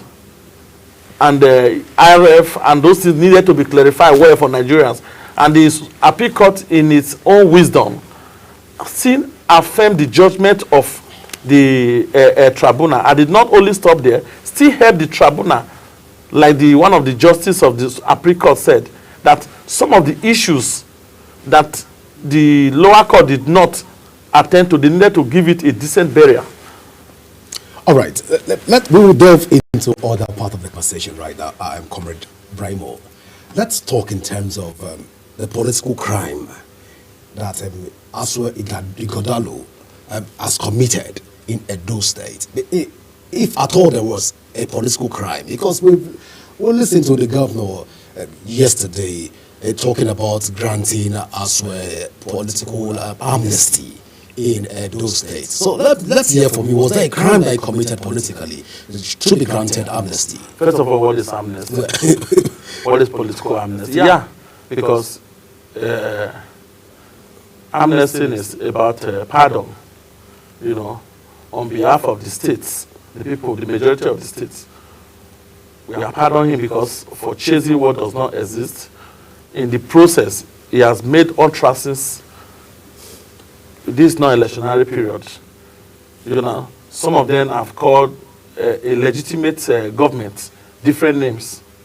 I don't think that he's working within his fundamental human rights. Section 39. No, fundamental human rights. Chapter 4, Section 39 of the Constitution. My issues with the Nigeria politicians and beyond the Nigerian populace is the fact that we only know our rights and we don't know the limit to our rights.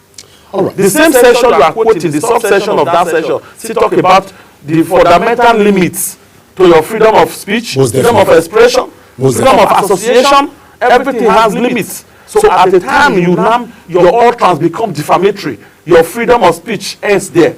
At the time your utterance become libelous, your freedom of speech ends there. At the time your association become criminalized or criminal intended or having the tendency to cause havoc to the socio-political peace of the states, your right of association ends there.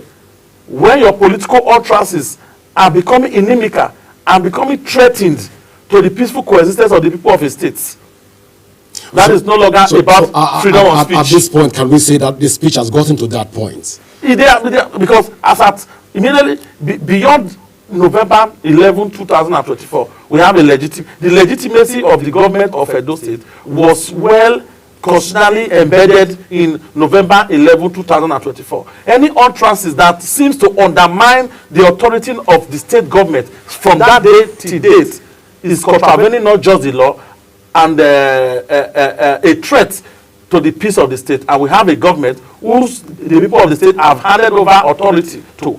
Even though the statement have not become insightful. And what determines excuse me, when you are talking of insightful, what determines insightful statement? You don't know. The freedom of speech you are talking about, you don't control, you can only control what you say. The impact of what you say, you cannot control it. We have mob mentality in the polity of Nigeria today, where you say one thing to the mob and you don't know how they take it. And by the time it snowballs into crisis, you will now begin to say, I did not mean it that way.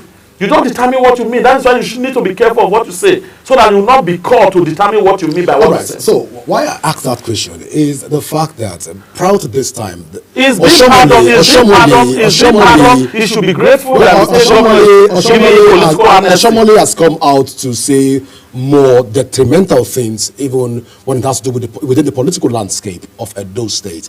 We've seen more during the last election that was electionary. Excuse me. Don't get it twisted. Okay, there's no election here. Okay. And besides that, let me clear you.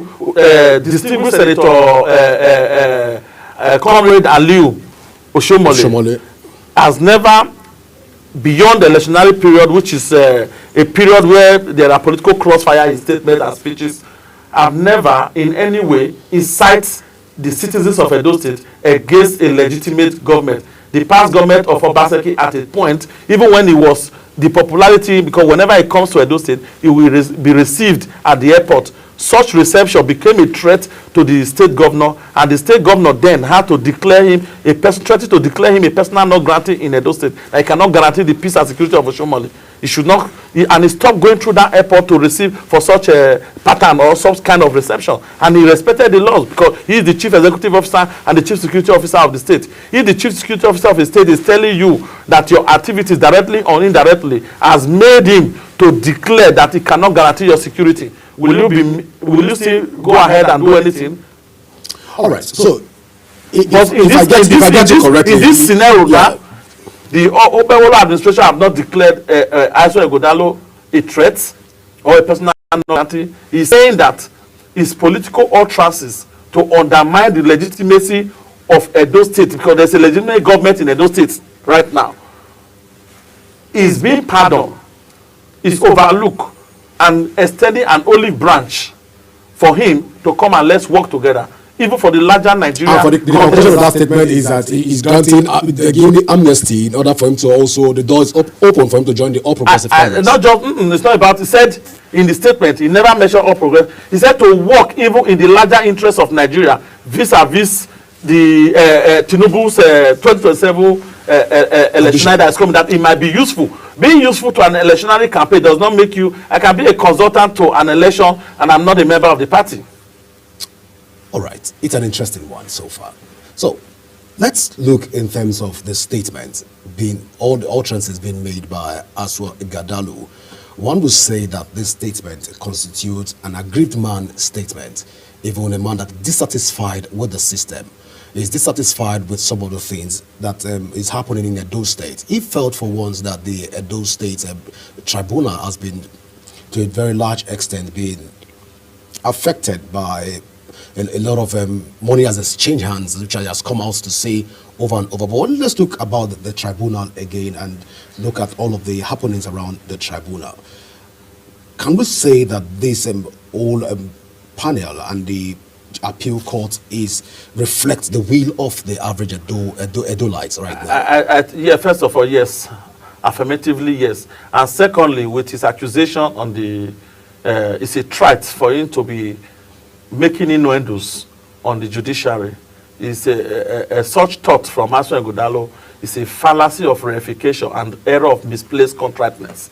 For him to even think that the system that he went to court, that the system was compromised or whatever, something has exchanged hand, which he cannot prove. He may even deny that statement tomorrow that it was quoted out of context. I know him, you know, these elite people. Meanwhile, this is Aisha Ighodalo that has been in the corridor of government since Oshomole's time. He was in the corridor of Edo State government as a consultant. From there, he became the of economic team for Godwin Obaseki's administration for 8 years. He brought about the Alao Economic Summit and all the MOUs that we blame Obaseki for today that ruined the economic prosperity of Edo State into private hands that are still being traced, and the recovery of assets going on was undertaken under his watch, and some of the MOUs he became consultant and provided legal advice under his law firm, legal advices for those MOUs, claiming and collecting billions in consultancy fee and legal fees. The same person want to prove that he has the moral ground to even accuse somebody else of money exchanging hands. The APC never went to court. We were overwhelmingly voted for. We campaigned. Aisha Ighodalo cannot tell with his conscience that he campaigned around the 192 wards of Edo State? Yes. He cannot with his conscience tell the world that he campaigned around the 18 local government of Edo State. Okpebholo did not just go around the 192 wards. He went around villages, communities. You know, the need for change was high because he was, Aiswa Ighodalo was part of a government that failed woefully in the discharge of good governance to Edo people. So it was not even about the judiciary is accusing. They voted him out. It was clear winning. All right, let's. If you make allegation of a malpractice, the burden of evidence, the onus is on you to prove to the court. Beyond reasonable doubt. But not beyond the shadows of doubt. The shadows of doubt are your fall within the prism of your thoughts and opinions. But when you bring it to the judicial palace, you need to prove. And there's a process. Judges. I was at the appeal court. Even Isaac Benny, the PDP state chairman, was also there. You don't bring nothing to something and want it to stand or something.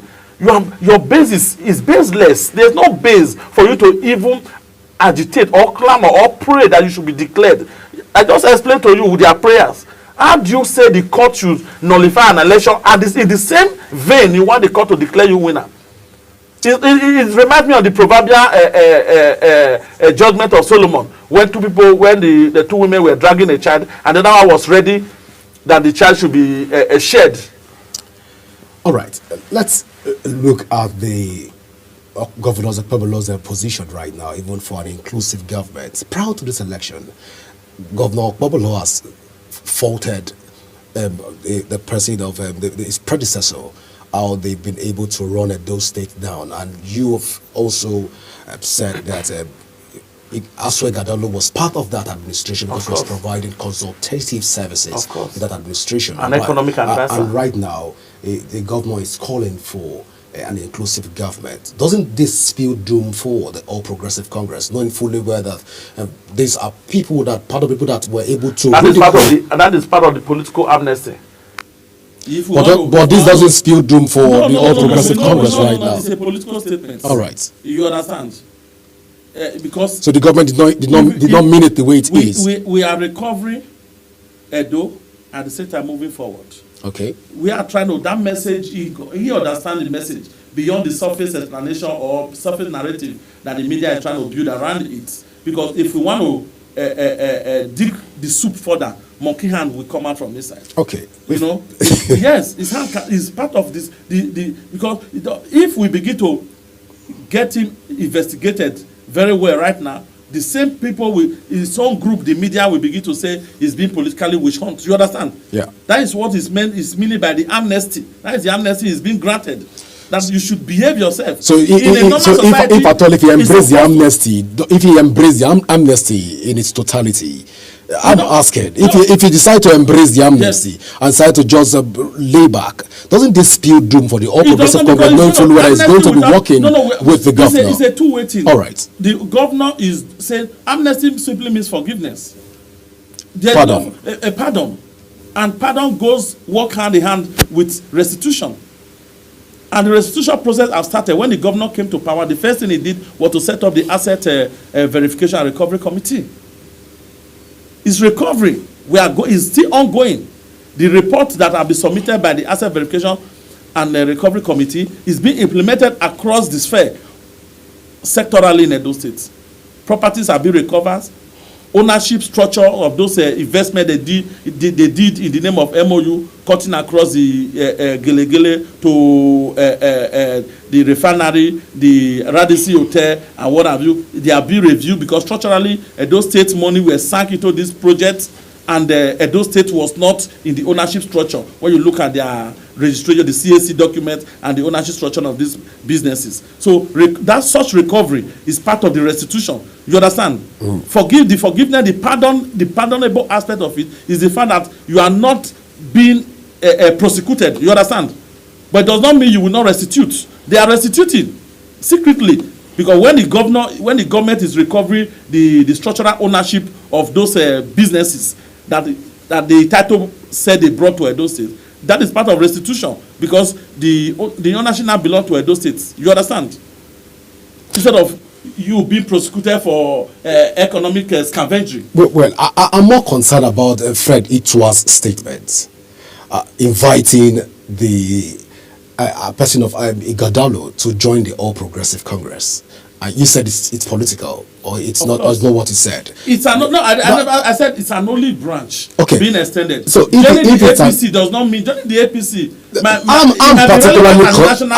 I'm particularly concerned about the fact that if Fred Itua is saying that he should come join the APC, and the governor is saying he's calling for an inclusive government, I'm asking the APC that has preached for a change in Edo State government, and right now you're inviting people that you feel. What is inclusive governance? Well, inclusive government means everybody can work together. Everybody. Yes. Everybody. Yes. It does not even mean that you need to be directly appointed in the government, but it means what it simply means you need to accept the reality of the good governance that the government is doing. But you know that he has worked on a consultative platform for previous administration. And the tendency of the government not giving in. He is also a consultant to different politicians across Nigeria, across the party line.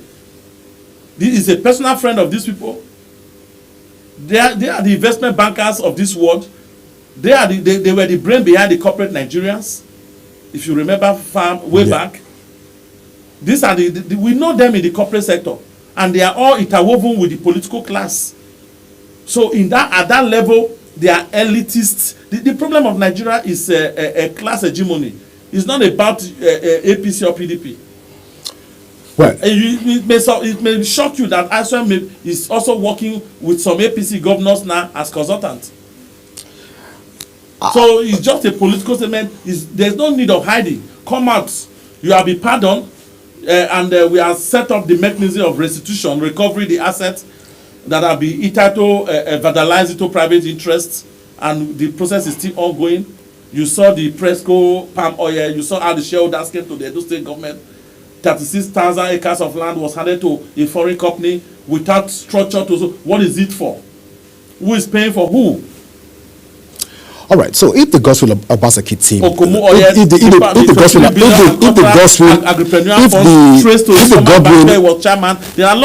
the Godwin Obaseki team that have worked with the previous governor, right now they're getting the olive tree, like you've rightly said, and they're being. No, they were not pardoned. They took their decision. Remember, most of them left the All Progressive Congress to join the People's Democratic Party as they moved with the governor.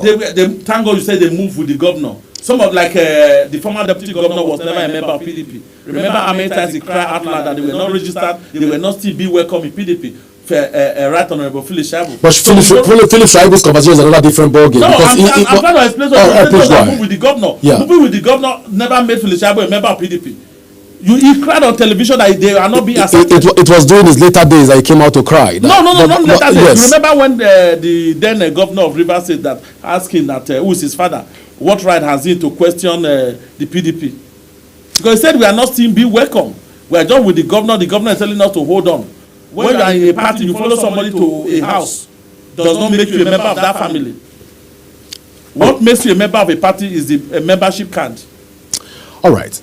If eventually Asue Ighodalo decides to join the All Progressive Congress, like you've said, the olive tree has been pardoned politically, and he also has been given some form of leverage. If he eventually joins the All Progressive Congress, and a lot of there's members of the People's Democratic Party in Edo State right now cross carpet to the All Progressive Congress. Wouldn't this be returned? Okay, please go on. Wouldn't this return?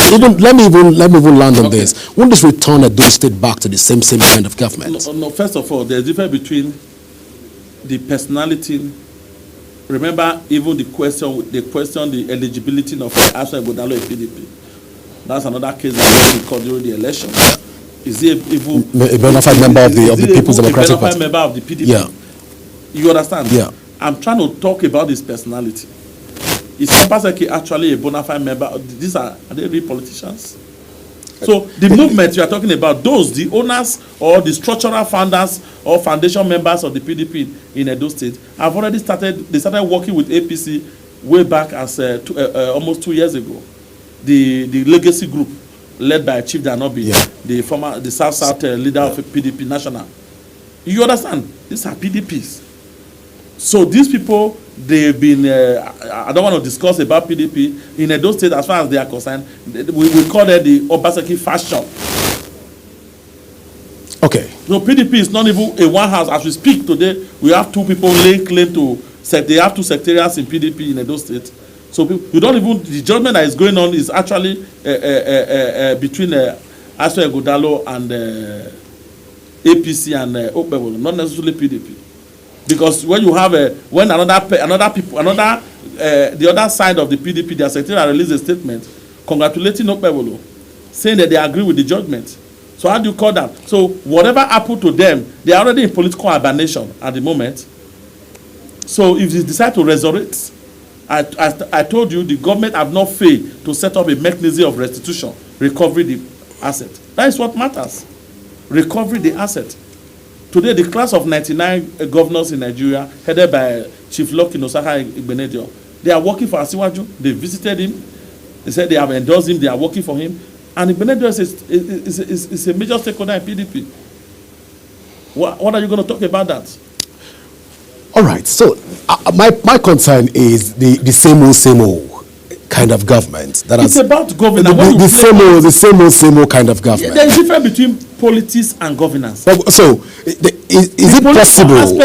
Of course, if the people from the People's Democratic Party decide to align themselves with Governor Okpebolo, which some of them already. If they decide to align themselves with Governor Okpebolo, the tendency that they're going to cross carpet is very slim, because they're going to move in order to work effectively and efficiently with the governor. They have to move cross carpet to the All Progressive Congress. In all of this instance put together, in all of this play out, when we look at this and say, okay, they want to work with the governor and they've joined the All Progressive Congress, automatically they will be given and recognized and given some certain privileges even with the governor. I don't know if you agree with me on this. The governor believes in the doctrine of competence, capacity to deliver. It does not limit to any political group. There's no ethnic, political, or religious discrimination when it comes to governance in Edo State. The Okpebolo-led administration strongly believe that as an Edo indigene, as a citizen of the state, if you are competent and you are capable with sense of credibility, because one of his biggest leadership quality is empathy built around sincerity of purpose. He set out what he wants to do and he goes for it without grandstanding, without MOUing, without plenty theory and talking. So if he sees you that you have such, he places that above other political sentiments of which party do you belong, which local government, which tribe you come from, and which religion you belong. It does not really lay emphasis on such creed. It's about governance of Edo State. You know, the APC only beg Edo people to give them their legitimate power through franchise, the right they have to exercise, to hand over this power to APC. APC now use the machinery of bureaucracy, which is government. Government is the machinery used by political parties to drive their manifestos. That's the definition of government. So government, I'm trying to still lay emphasis that government is different from politics. When it's time to play the politics, you play it. When it's about governance, you think about deliveries. Good governance delivery. And by so doing, such engagement will entrench social contracts.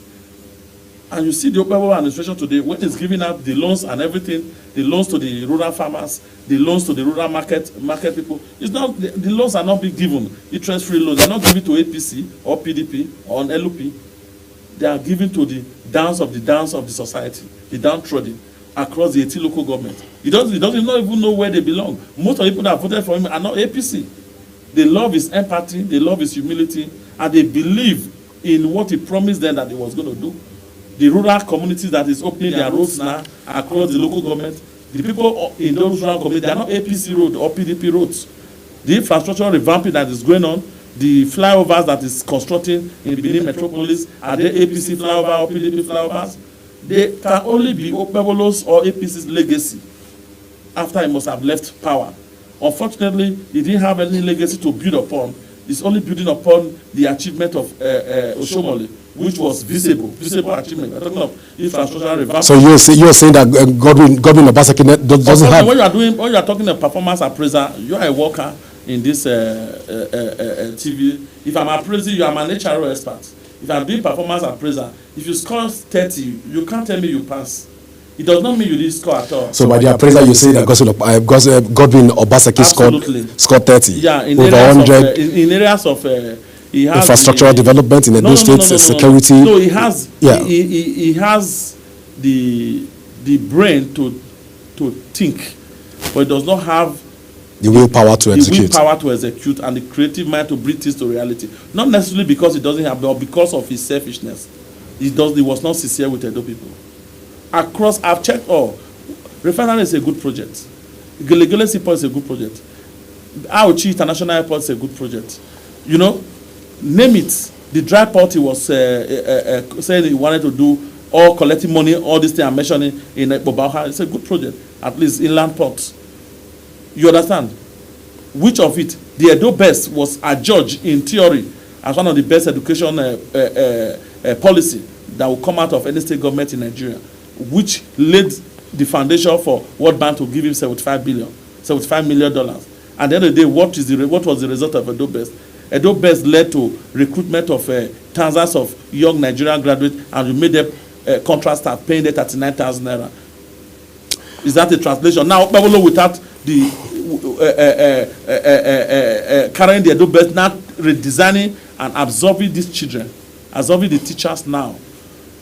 A brain that can think that all the cleaners and lower cadre of staff in the government house and government institution in the state should be outsourced, and they will be paying 21,000, 25,000, outsourced to consultant from Lagos. But meanwhile, you are paying this consultant minimum wages in 70,000. The consultant are paying this for peanuts. Okpebholo comes now, say no.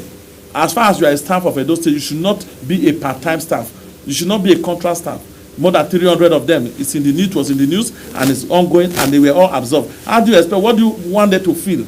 So when they want to assess, these people want to assess or judge Okpebholo and Obaseki. How would they judge? The man that made you a contract staff and the man that made you a permanent staff for you to benefit full emolument, condition of services. Who will you support? Even if they were PDP, when they were being made contract staff.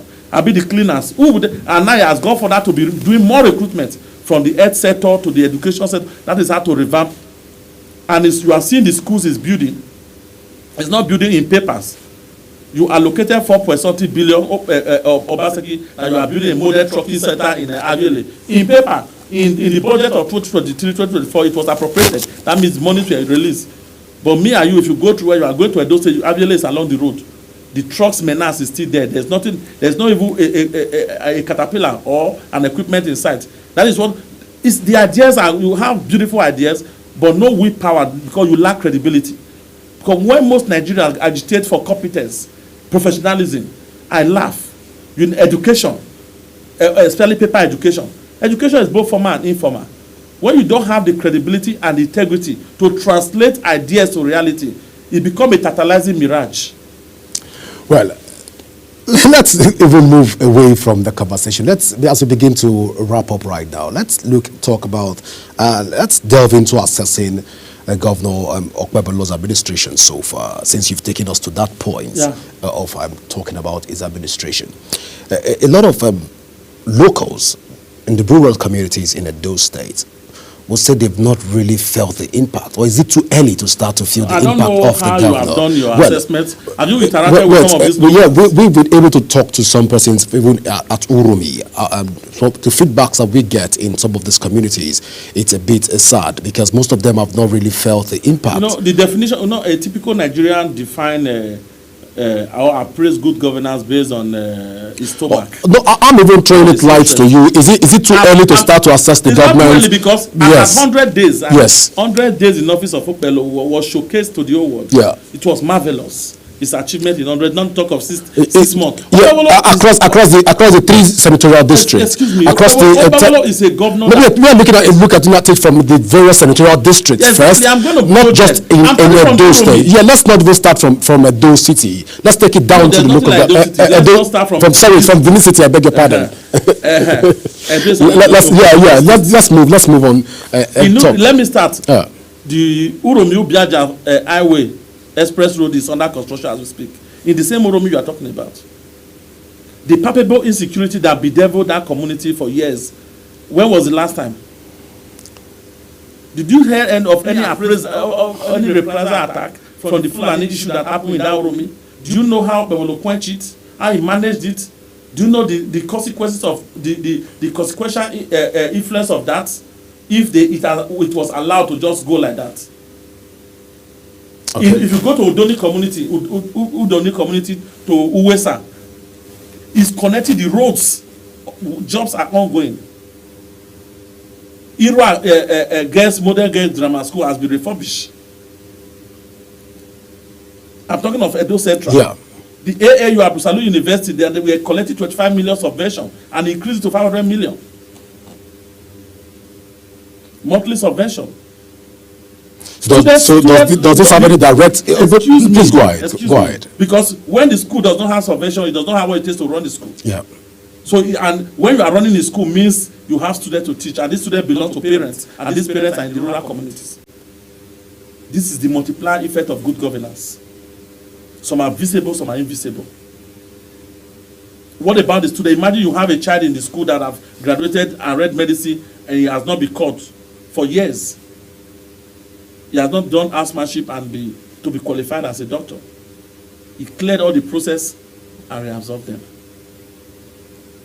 Ile is an adjoining town between Ewu and Ekpoma in Esan West local government.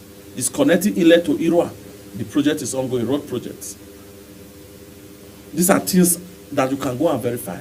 You said I should not talk about Benin City because that's a huge construction site. So it is. Are we going to be talking about which you already know? Before now, it's on television that the former governor put a signpost that the Binia Ochi Road, Ekpoma Azis, that was not passable, expressway. This road belongs to federal government. You should bear with him. And you see the massive construction work that is going on there. As at February, as at Easter period, April, when I went to Edo State, I went through that place with joy. You can now, from Ekpoma to Benin, cannot take you less than 30 to 40 minutes. Unlike before, you spend hours. The trailers that are giving testimonies are not even from Edo State because they ply the road. And it's not stopping, it's working towards the Ewu Aziz. And Agbede Aziz has done a lot of amelioration there. As we speak, from Akoko Edo local government, from Aochi, Ipeshi, straight to Ebilo. I was on this program when your colleague was questioning that road. Because the road became it was so bad. It was an eyesore. It was an eyesore. It was so bad that it became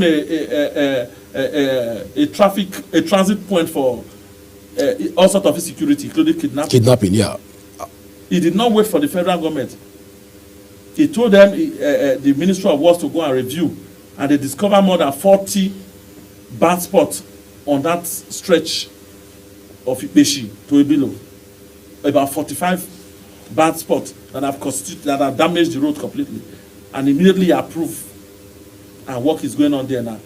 The former speaker of House of Assembly, Ajoto, the road connecting from that major highway, Ibilo Junction, to his village, 13.something kilometer, awarded by Obaseki, and after 2.9 kilometer construction, they abandoned it out of 13. Since Obablo came to power and he has completed it. Let me take you to Edo North. Now projects are being awarded. I'm talking of project now. I will come to agriculture. Then I'll come to education. 6 months of governance. We are talking of possible 8 years. Then Edo would be Edorado. In South Ibie, between Ugeda and Aviele Road, the community, Ugeda community, awarded cumulatively 13.something kilometers of roads. Work is ongoing. It's not just awards. And as we speak, more than 100 health centers across Edo State, across the whole local governments, are being worked on for revamping in partnership with support from World Bank. Are we going to talk about the schools? When to mark his 100 days in office, he approved the reconstruction and revamping of 100 schools across the 18 local governments. And every week in, week out, you see each school is being delivered across the 18 local governments. In agriculture, I had a cause to host on a Zoom meeting. I hosted the permanent secretary. It was not appointed by Opebolo. the Permanent Secretary, Minister of Agriculture, Edo State. For the 8 years of Obaseki, they could not afford a single tractor. Zero tractor in a complete state, a full state. As we speak, in February, they took delivery. Obelolo came in January, they took delivery of 6 tractors. Last week again, they took delivery of 7. And the target is more than 100 tractors. And month in, month out, that is going to be delivering it so that it will go around all the local government. So you can imagine the impact of that in rural farmers. He did not stop there. He had meetings with all the market women. Because this market women, they are not Comrade Aruna, if we leave you on this Okpebelo's achievement right now, I think we will not leave this studio today. Probably we'll just need to take a tour with you one of these days to go see things for ourselves. When you are ready, even in Edo State. I'm not talking of the IGRO. No, that has grown. We will have to follow you to Edo State to check these things out, because they also will verify all of those things and be able to align our thoughts with some of the achievements of the government. Like I said, if we leave you on this conversation, you will not stop. You keep going on and on. Yeah, because just approved you for our water project. All right, so when you talk about all of those things, I will try to tie this up with what when former governor of Edo State, Governor Obaseki, was the governor. In his first 6 months in office, it looks similar when he took over from Adams Oshomole, comrade. It seems similar. No. In the first 6 months of his, we were able to give an excuse that he should not be appraised yet. Not because there was nothing to check the archives. Facts, not lies. 6 months of his coming to power after in 2016, what was the IGRO position? It took him some time to grow the IGRO. It even took him years before Edo State became number 9 on the chart of state with the most better IGRO. All right. So and today this man has come without consultants. Use consultants to generate IGRO, but this man without consultants doing the right thing to generate the right revenue. You need to deliver good governance for people to willingly go and pay tax. Sure, you know that. And now he's including on the IGRO. Well, I don't want to say that you have automatically become the special the difference between Obaseki and Okpebholo is that one is showing workings, the other one is doing cho. All right, I think it's a good way to say thank you so much, Comrade Aruna Brahimo, for finding out time to be with us here, even on Global Morning. Because if we allow you, I know that we won't leave this studio this morning, because the way you're talking about Okpebholo's administration and his achievements so far, you say it with all excitement and joy. Of course, we are happy in Edo State. Until we get to Edo State, we'll be able to also assess the level of happiness. Able to take you around. Who am I not to take part in yam in Edo State and other beautiful delicacies? But we'll go for this short break, and when we come back, a Global Morning still continues. Please stay with us.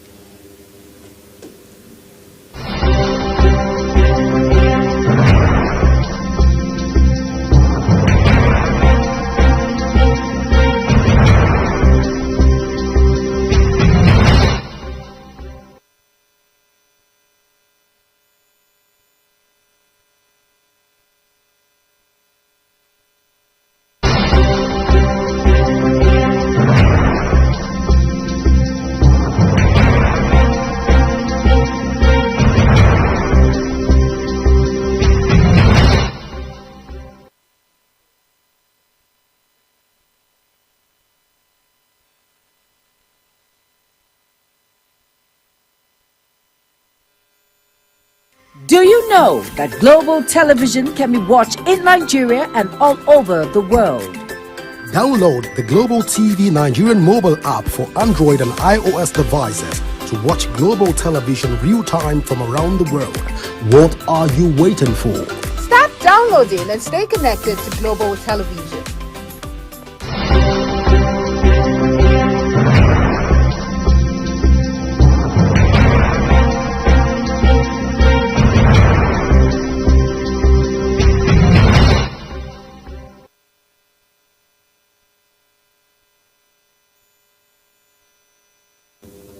All right, welcome back.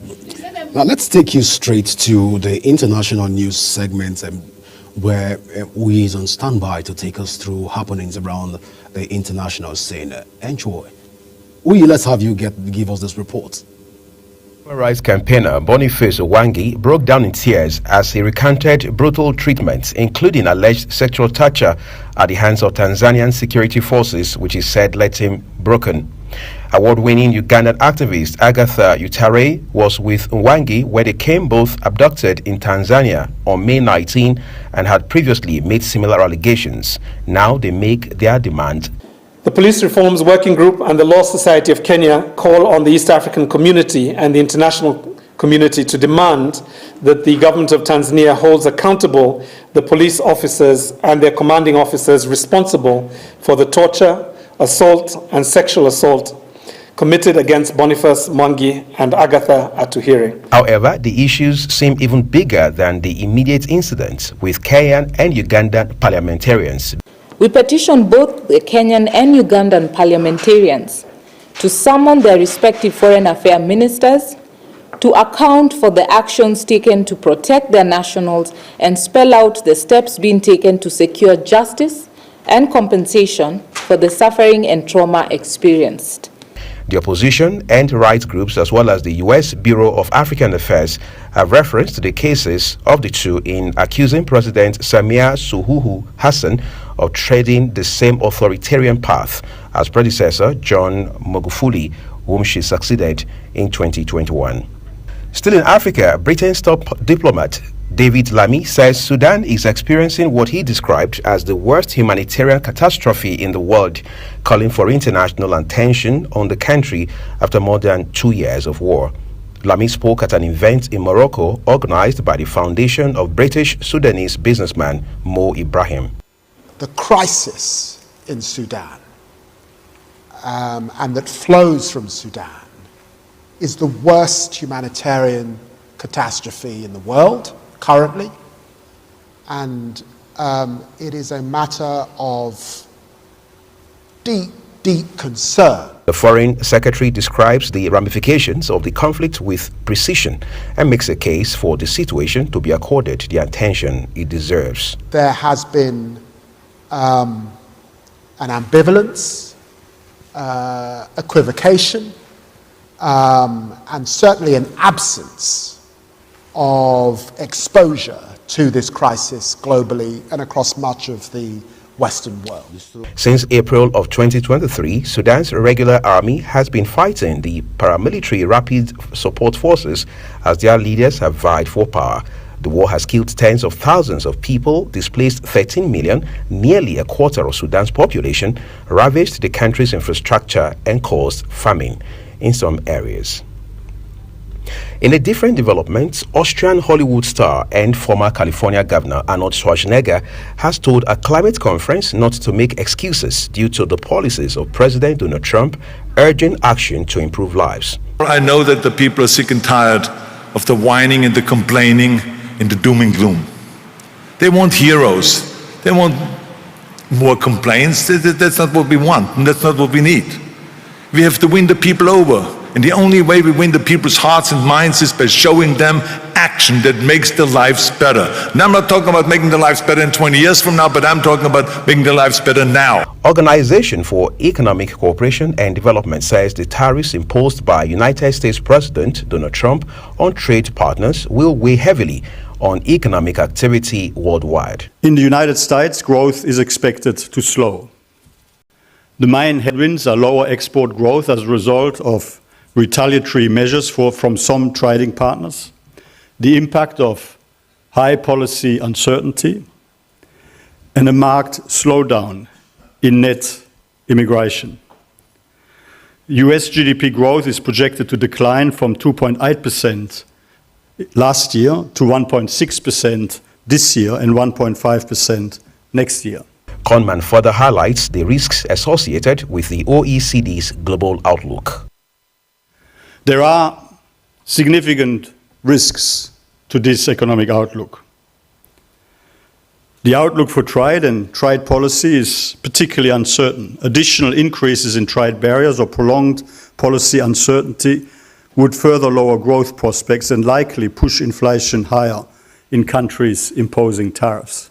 Trump imposed in April a baseline tariff of 10% on imports from around the world unveiling higher tariffs on dozens of countries, but has paused them until July to allow time for negotiations. Uyi Agmofwegbe reporting.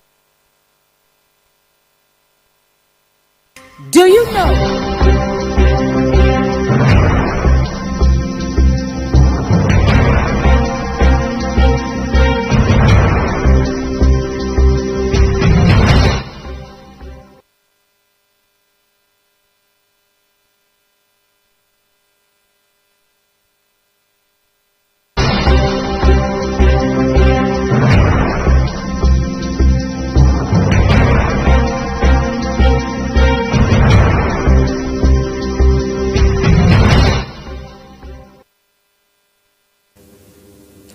All right, welcome back. You're still watching Global Morning on Global Television, coming to you live from the nation's capital, Abuja. I hope you have been enjoying the conversations that have been going on the show. Right now, another interesting conversations we're about to unpack for you. It's about women. I like to talk about women, the myths, everything. I'm not alone in the studio. I have a doctor with me. He was here last week and we dissected some very interesting conversation around, freezing of egg for a woman. And today I want to talk about another interesting, line of thought. And it is pregnancy myths versus the modern realities. What are those myths you heard when you were pregnant? If you are a woman watching me right now, we heard a lot of them. I, for one, I heard a lot of them. Like I said, I'm not alone. I have with me in the studio Dr. David Nadika. Welcome to the studio, sir. Thank you. Oh, you're welcome. So, sir, like I was saying, first of all, let me ask, before, we had a background conversation just before we came on live. I was asking, do doctors sleep? Yeah, we do. How many hours of sleep do you have approximately in a day? Approximately 5 hours. 5 hours, is that the least or the highest? The minimum required. Worst case scenario, what's the least number of hours of sleep you've had in a day? I've had 3. 3 hours. Yeah. And how did that feel? Did it feel normal? Is it something you've gotten used to? Yeah. At times I'm used to it. Okay. So it's not easy, I know, to be on this profession, but then it really takes someone with passion to do this. Let's unpack this, sir. Pregnancy myth. When I was pregnant, I heard a lot. Some said, don't eat pineapple. If you eat pineapple, you're going to have miscarriages. Some said a lot of things about miscarriages that makes a woman want to be extra careful. But then, I want to ask, what are the causes, the actual causes of miscarriage? When it comes to miscarriage, the causes are actually much. Okay. In most cases, the exact causes are known, but there are things that we know that can predispose one to miscarriage. Starting from anatomical factors, genetic factors, hormonal factors, infection and all that. So the causes is actually much. Now, but let me talk about... When you mention all of these factors, are they factors from the man or from the woman? No. Because some say, in some cultures in this part of the world, when a woman goes through miscarriage, they tend to want to blame the woman. Something is wrong with her. Some people call her funny names. Some go as far as calling her a witch and all of that. What causes it? Is it factors from the man or factors from the woman, or is it both? No, actually, it could be from the woman, but it's not that it's our fault. That is when we are getting it wrong. Okay. Because let me give an example now. Let's say it's not a woman's fault. Let's say when we do talk of factors like anatomical factors, for example, now there is this common cause, accepted uterus. Now, it is a congenital problem. Do you understand? And it is not the woman's fault that she had a congenital malformation when she was growing up. Do you understand? So, also like... Congenital, those words are big. Can you break it down for the layman like us? Now, when you talk of congenital, we are talking of something someone is born with. Okay. Do you understand? Okay. A malformation, in this case now. where the uterus did not form the way it was going to form. From birth. From birth. Okay. So you can't put the blame on the woman and say, okay, because this woman uterus did not form well, we should not blame her. That is her cause. Okay. Do you understand? So are there situations that maybe miscarriages can be caused from the man? Is there any situation like that? Because I heard that when there's an issue with the sperm too, it can result in. Now this is now like when miscarriage is from congenital problems, genetical problems rather. Now, if it's coming from a genetical point of view, let's say the semen as of the time of conception is not okay, it can lead to. However, for males, like we once mentioned, with drugs and all that is better. But coming to genetical factors as a cause of miscarriage is more towards the woman. So you're outwardly saying that if whatever the cause or whatever it is that comes from the man can actually be handled, can be treated. What if the man does not handle it well? What if the man has issues with the production of his semen at the period where fertilization takes place? It can it cause a miscarriage? Yes, it can. Let's say males that may have some DNA fragmentation issue with their semen, and they happen to fertilize a woman's egg. That means the eggs might be having some chromosomal issues. Is it a common thing or is it a rare case? It's not a common thing. It's rare. Like how many out of 10? How many?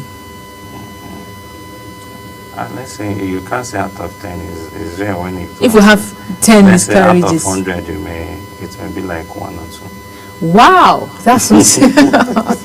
Are you saying this because you're a male doctor? I'm not saying this because I'm a male okay. doctor, but when it comes to genetics as a cause of miscarriage, now it is more with the quality of the oocyte, of the egg. Of the Do you egg. understand? Okay. Let me use egg, which is what the layman understands. Okay. And is more with aging. Okay. Do you understand? So that's why it is difficult. As a matter of fact, most of those genetic miscarriages, you will not even know because the body handles it in the early stage. Do you understand? So it is actually not that. Okay. That is noted, sir. That's well noted, sir. Let's go for a quick break. When we return, we still have Dr. David with us here. There is a lot we would learn today in the conversation. Please stay with us.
Do you know that global television can be watched in Nigeria and all over the world?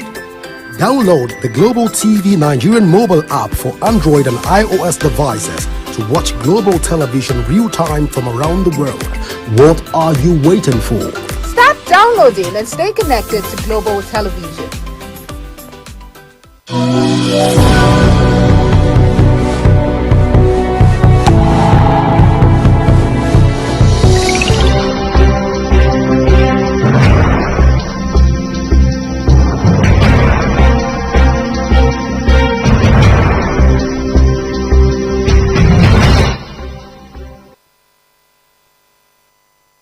welcome back. You are still watching Global Morning. I am in the studio with Dr. David discussing on the topic pregnancy myth versus the modern reality. So we were talking about causes of miscarriages, and Dr. Nadi here is saying pregnancy miscarriages is largely caused, from genetical factors from the woman. He also says that the male, factors can contribute maybe a tiny bit, but then largely depends on the nature of the woman. So, sir, just spell out the outright causes of miscarriage so that anyone going through that situation now will know how to manage it. Okay, so when we talk of the causes of miscarriage, now we can group them for a layman. We can group them under genetic causes. We can say we have anatomical causes. We can say we have hormonal causes. We can say we have immunological causes. We can also say we have infectious causes. How can it be prevented? Now, depending on what is causing the miscarriage. Now, let's say for anatomical causes, like I earlier mentioned, we can have like accepted citrates as a cause. These ones are actually more difficult to handle.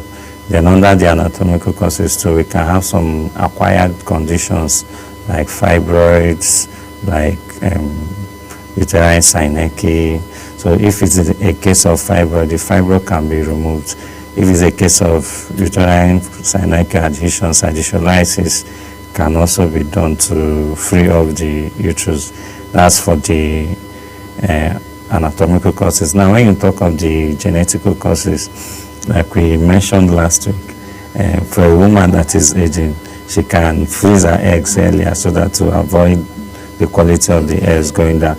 However, for women that is also aging, they can engage in some supplements too, which can also help to preserve the quality of their eggs, but they need to start this early.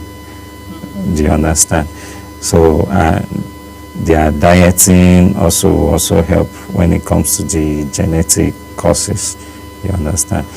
Now, but when we talk of like hormonal causes, now is always advised that women go for periodic hormonal assessments to look at the hormones to know which of the hormones are not in good shape. You understand? So when you look at that, you should be able to, okay, if that my prolactin is high, there are drugs for it. So any of the hormones. So are there hospitals you just walk into? Because most times in this country, when they say go and do tests, it's only malaria and typhoid tests that, most people are aware of. If you go to the lab and say, I want to do hormonal tests, can you do that in a normal lab? Yes, labs do that, but it's good when you go to the hospital. Do you have to go to a fertility hospital? No, not necessarily a fertility hospital. It's good for a young woman, it's good to always contact the doctor, at least have a consultation, so that the doctors can know where to direct you right.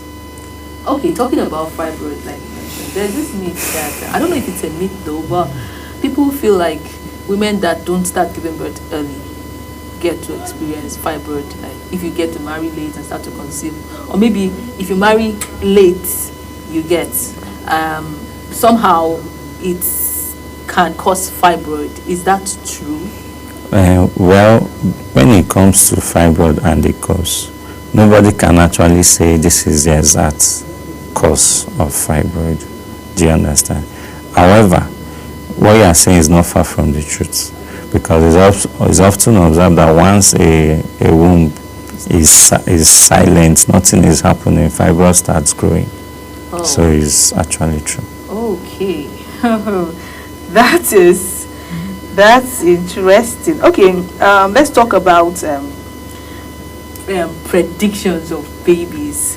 There's a myth that says when a woman is ugly during pregnancy, she's going to have a girl, and when she's is it a girl?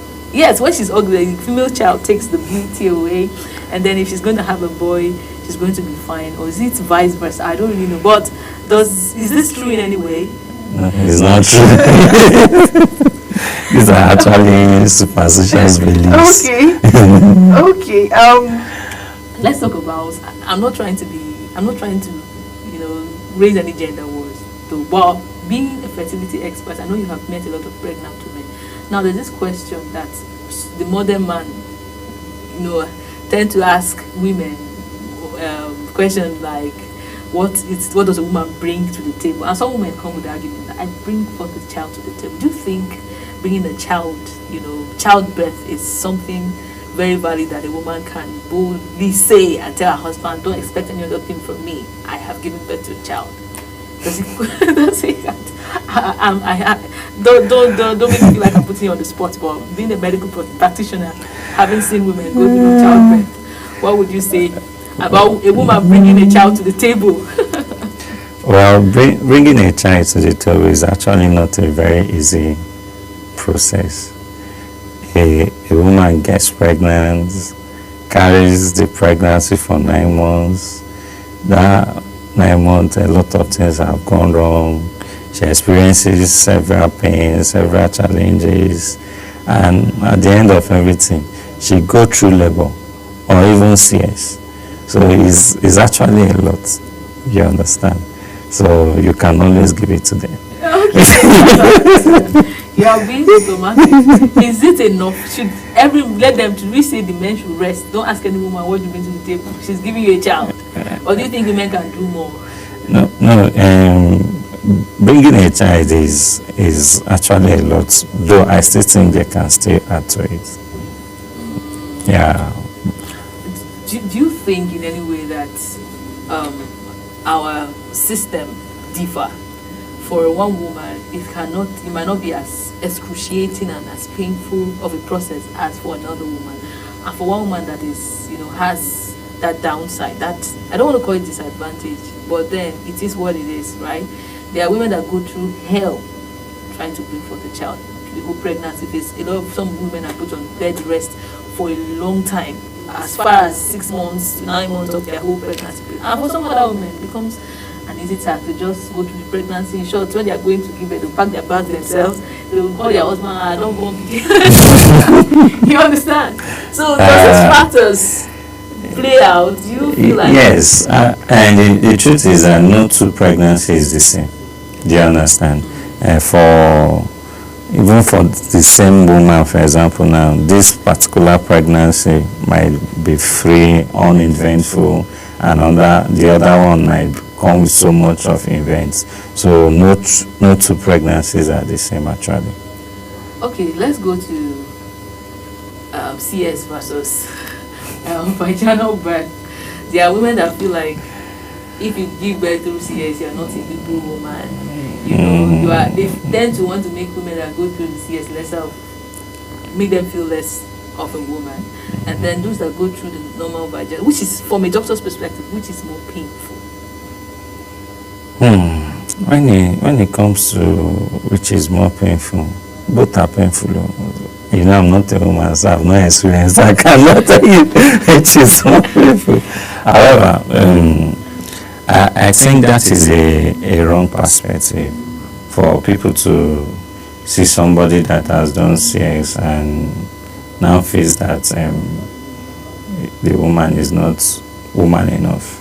Do you understand? Yeah, I think it's a notion that we really need to change, because when it comes to like CS, for example, now there are indications what a woman might have, and she will need the CS to be a requirement. Do you understand? So, for example, now the passage, the gatehouse, which is the cervix, is not dilating. What will the woman do? Because pregnancy is something that when it comes to delivery, it can affect both the mother and the child. and here is a woman that has undergone labor for quite some time, and child is not forthcoming. The next step is yes. Do you understand? So it is not true that a woman that did CS is not enough woman. That's a wrong perspective. So we really need to change that. Okay, how about those set of people that feel like going through excruciating activities during pregnancy is not good, and then some others feeling like you should exercise as a woman, it makes the process smoother. What do you have to say about that? Now, going through excruciating activities generally is not even good for human being, let alone a pregnant woman. Do you understand? So anybody saying that you should go through excruciating activities while you are pregnant, I don't think the person wish you well. There are some other in-laws that when your son's wife are pregnant or pregnant, they feel like, are you pregnant for Jesus? I went through this, I gave birth to 9, I went to the farm, I did this. Do you think going to the farm, doing all those labor and everything makes pregnancy easier? Because they feel like because of those activities, I am stronger. No, that's not correct actually, because you were not privileged to have a good life doesn't mean you should put it on another person. Do you understand?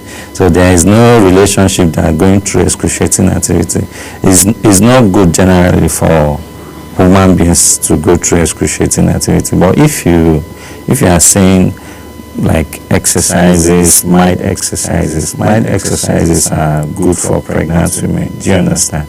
Because one, it helps blood flow. It helps the body to normalize, regulate the normal body metabolism. Do you understand? So, but telling a woman that is not even pregnant, go and do excruciating activity is not good, let alone a pregnant one. So the pregnant woman should not go to the farm. Why is she going there? All right. Let's talk about exclusive breastfeeding. Okay. That is when the baby finally comes. There are nurses that will preach for you to feed your child exclusively, but they don't practice it. Like, there are doctors, even the whole what's it called, vaginal birth and all of this. Well, let's just dwell on exclusive breastfeeding. Do you think they just do this to prevent women from, being unhygienic? Is hygiene a core factor why they preach exclusive breastfeeding, or is it actually essential? Does exclusive breastfeeding have benefits indeed? Yeah, when it comes to exclusive breastfeeding, it's very, very, very important. Now, in most cases, most people say they are doing exclusive breastfeeding, whereas they are not doing, because when you talk of exclusive breastfeeding, you are talking of breast milk only for the first 6 months of life. Now, when we say breast milk only, it's breast milk only. Some will say, I'm giving breast milk and I'm giving water. That's not exclusive breastfeeding. Or they'll say, at times I used to add 1 or 2. Do you understand? Now, but it's important, very important. It's not just because of a woman's hygiene. Now, studies have also showed us that children that are exclusively breastfed during the first 6 months, they do well. The mother is fine. The child is fine. No in and out of hospital. Do you understand? That's one. Now, exclusive breastfeeding confers the mother's immunity to the baby. So you see that this child will be strong.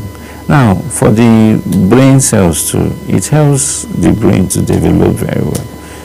It helps it. Generally, you cannot just say, okay, exclusive breastfeeding, let's overlook it. It's a very, very important thing. It has nothing to do with the woman's hygiene, please. Okay. Let's talk about this one. There's this myth. I don't want to call it a myth. It could have some truth to it. But people feel like when a woman is pregnant and she cries, she's so emotional, she's down emotionally, it affects the child. You will give it to a sad baby. So most of the time when you give this kind of punishment doesn't need to affect your baby. That's so crying. Let's not affect the baby. Is it true? It's not true, please. Okay. These are superstitious, really. Okay. So do you think our mothers had it easier with childbirth than ours?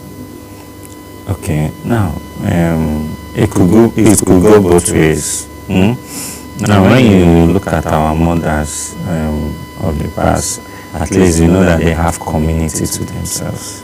So they have support, they have people around them to help them run the errands. They have a shoulder to always lean on. Do you understand? So going through that childbirth process to also need those support system. So which is also part of the advantage. Part of the advantage. Okay. For me, I kind of feel like we had death, situations back then that were not recorded, that were not accounted for. Very true. Because then when you hear a woman, some of them give birth to as many as, in case they plan to lose a child. You hear them say, in case one die, make I want plenty. So they put the whole, this whole situation of them, the probability of them having to lose a child, in consideration when they are trying to produce children. And then sometimes they will not want to compare it to this and still compare, those things. Do you think the death toll of babies have reduced compared to the time of our mothers? The truth is, with science, things are actually getting better. Do you understand? The death rates when it comes to childbearing age. Now, this will go back to CS. We are in an era when people are beginning to accept the concept of CS. Back in those days, where people will tell you that, just keep pushing, just keep pushing. Well, even if there are indications for you to ask cesarean section, they'll tell you just keep pushing. So I think the death rate is actually reducing when compared to them. Do you understand? Because for this era now, we have so many. Our own advantage now is that at least science has improved. Do you understand? And there are things that a woman can even do and still be able to even give birth. There are anesthesia you can even give, like epidural anesthesia for somebody that is in labor. She will not so much feel the pain as those days. Do you understand? So I think we are getting better by the day. Okay, let's talk about ultrasound. That is scanning during pregnancy. There are some that believe that if you do so many scans, it's going to affect the baby. Is that true? No, it's not true. It's not true. No iota of truth. No, there's no iota of truth in it. It's not coming from the radiation now. So why will it affect the baby? Because I know if you say maybe like for a pregnant woman now to go and do X-rays, series of X-rays, that one has a radiation frequency. Okay, that's X-ray. Yeah, that's the one that can. But there's no, come on, it's sound wave. So it doesn't have anything. A lot of myths that we're going to debunk here today. If you're listening, there's this one about pineapple. I don't know how true it is. That's why we have a professional here to enlighten us. Does pineapple cause miscarriage? Some people say pineapple. I think there's Zobo too. Don't drink Zobo. Don't eat pineapple. When you're pregnant, does it cause miscarriage? Now, when you talk of pineapple, pineapple is a fruit. So medically, it is yet to be proven. I've not seen any work yet that said pineapple can cause miscarriage. However, I've heard people saying it's because I took pineapple. Well, when you look at it critically, I don't think it's a pineapple, because now, for example, there could be an underlying medical condition, and the person now added pineapple, and he now feels that it's a pineapple that is causing. Let me give an example now. Now we know pineapple has citric acid, that's high level of vitamin C. Now, for a woman that is pregnant, pregnancy on its own is already how will I put a predisposing factor for peptic ulcer disease. Do you understand? Now, somebody that might have this ulcer now going further to now take Penipro. Do you understand? Which might now worsen the ulcer and now cause stress for the body, and the woman will now come down with miscarriage. We'll now say it's the Penipro that causes it. However, we know that Penipro also have one enzyme in it. I think bromotelin, something like that. I can't really remember vividly. We know that it can trigger uterine contraction, but it's when had in excess. So Penipro for us is good in pregnancy because it helps absorption because of the vitamin C. So it's something we advise, but it should be done with moderation. Okay, so I am an advocate for the family, and on this show we know that for pregnancy, there are some when you ask, pregnancy is not just one person's burden. It's supposed to be a man and a woman's burden. So, do you have a child yet? Not yet. Okay, but you have, of course, you have encountered couples, Very true. and the drama that comes with pregnancy. Now, what are some ways that you feel husbands can support their wives during pregnancy, practically? I think pregnancy is a condition where the emotional support is highly needed. Do you understand? Because like I mentioned earlier, it will come with some crazy symptoms, some crazy mood changes, mood swings. But if the man is there for the woman to support her emotionally, that will really go a long way. Do you understand? So emotional support cannot be underemphasized in pregnancy. And that's why one of the reasons why I said our mothers in the past, they had community. So that is a form of emotional support too.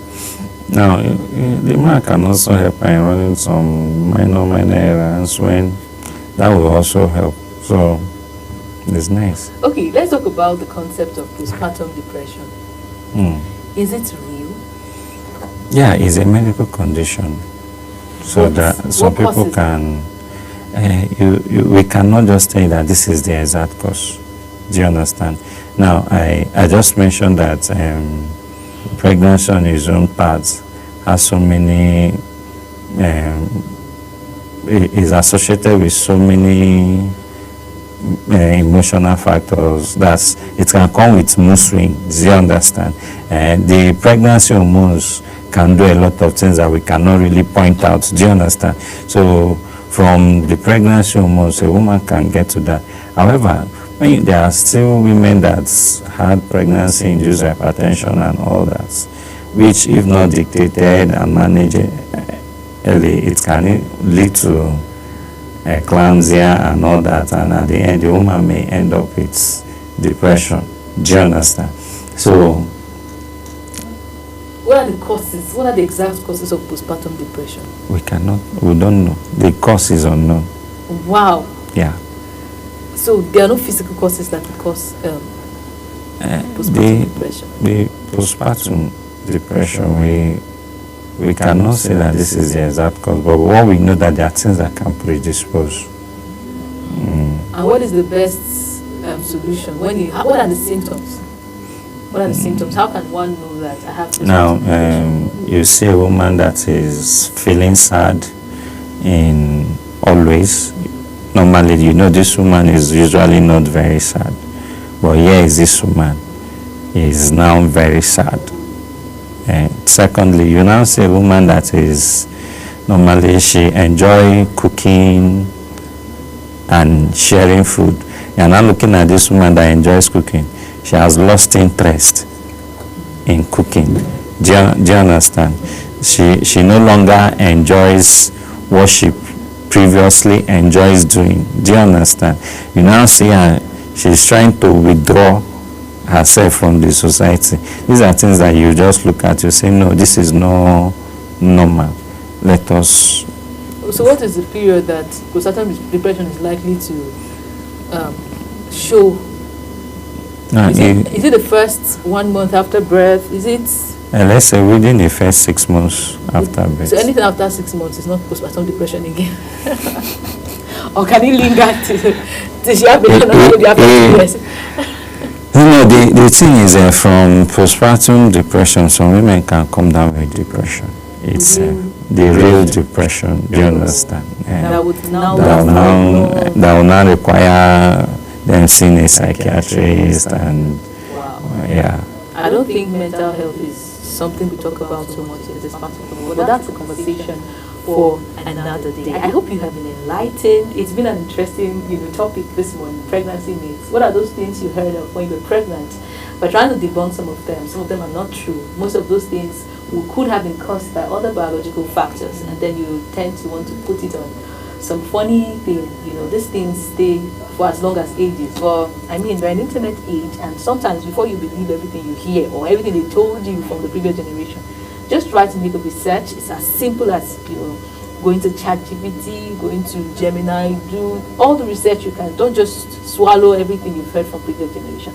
And then this whole drama that comes with Omugo too. The mother comes to visit you, the generational clash of what I did for my child or what I did for you. You are still strong, you are still like this, you did not die. Do you understand? Those things should not cause issues at all when you have information at the tip of your fingers. We will be going away at this point. I hope you have been enlightened on Global Morning this morning. Until we come your way again, keep watching Global TV. I want to say a big thank you to Dr. David Nadika for coming on the show this morning. All right, do have yourself a lovely and fantastic day. Bye-bye.